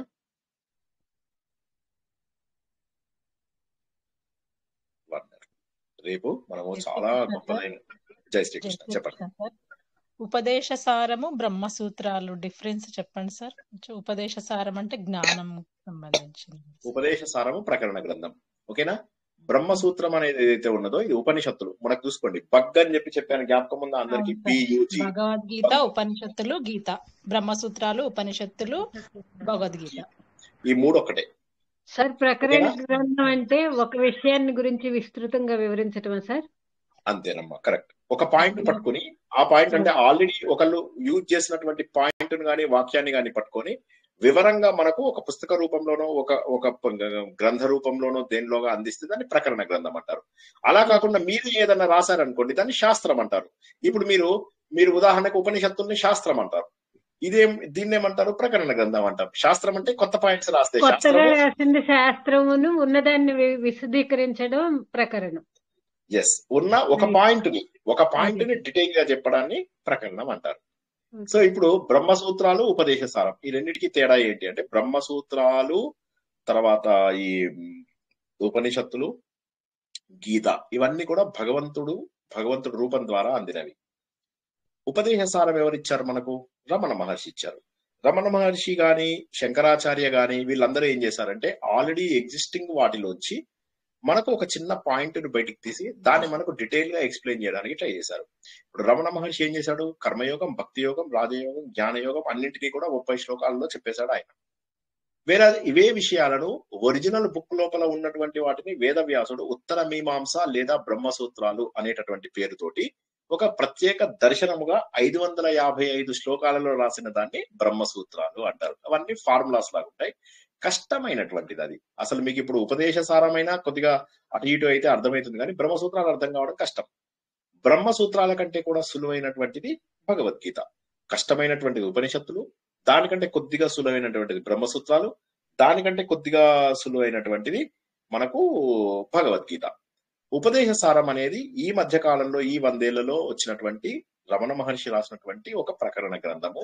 ఆయన ఏం చేశారంటే భగవద్గీత ఆధారంగా కర్మ, భక్తి, రాజ, జ్ఞాన యోగాలను మనకు సంక్షిప్తంగా అందించారు. 30 శ్లోకాలలో సులువైన శ్లోకాలలో అందించారు. ఆయన తమిళ్లో అందిస్తే దాని తర్వాత అన్ని భాషల్లోకి కూడా తర్జుమా చేశారు. అయితే ఇక నౌ కమింగ్ బ్యాక్ టు సందేశం. సందేశం రెండు ఒకటే. రెండిట్లో కూడా కర్మయోగం, భక్తి యోగం, జ్ఞాన యోగం, రాజయోగం ఉంటాయి. అందులో ఇందులో అన్నిట్లలో కూడా అదే ఉంటుంది. జై శ్రీకృష్ణ. Thank you sir. జై శ్రీ సులభ భాష భగవద్గీత సులువైనది అంతే. భాష సులువైనది అంతే. అన్నిటికీ ఆధారం భగవద్గీతనే కదా సార్.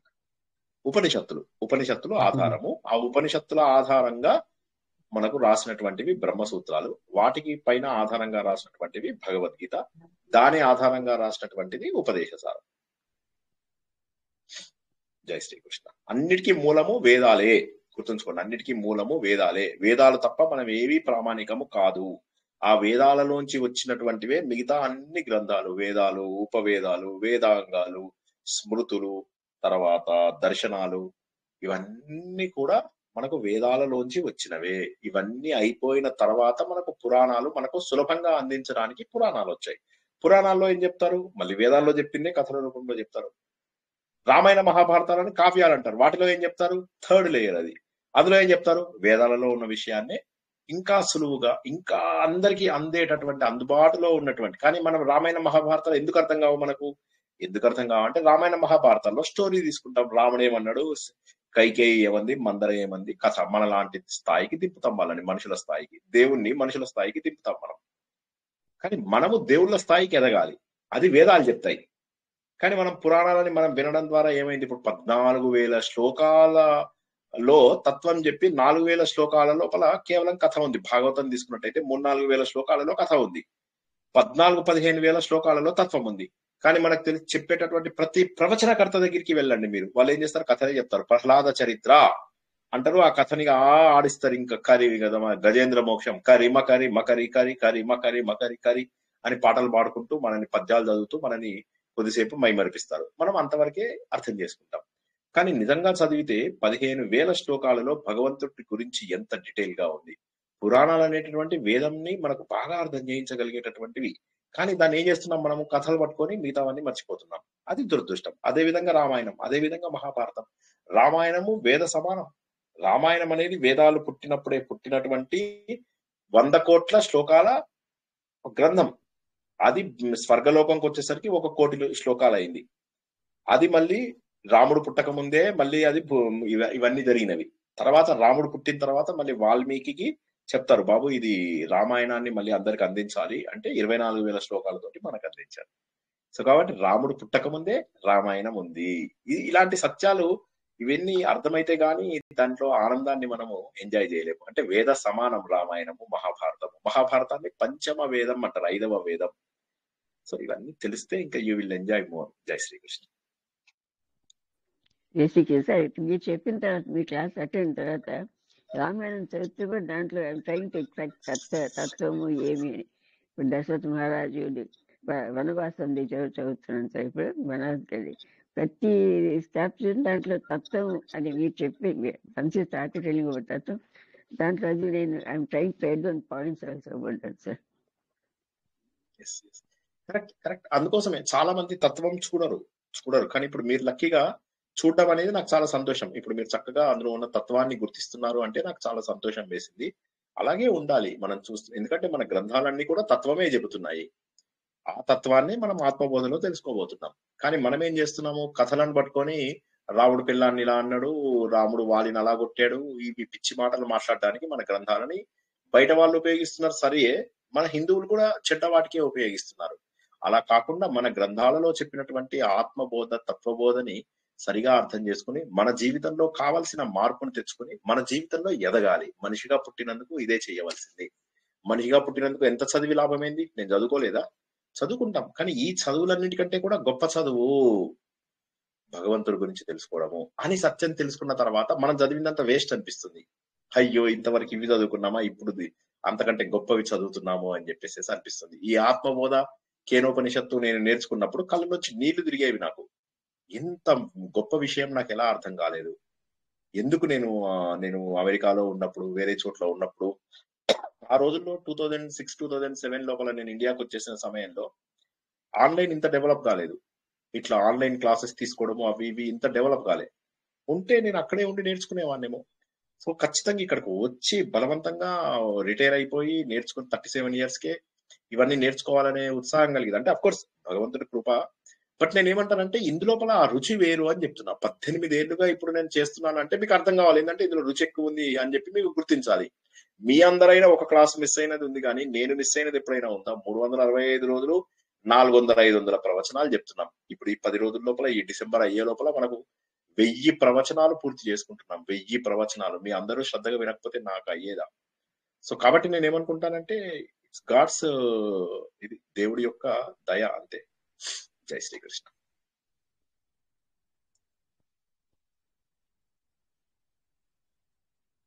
వండర్ఫుల్.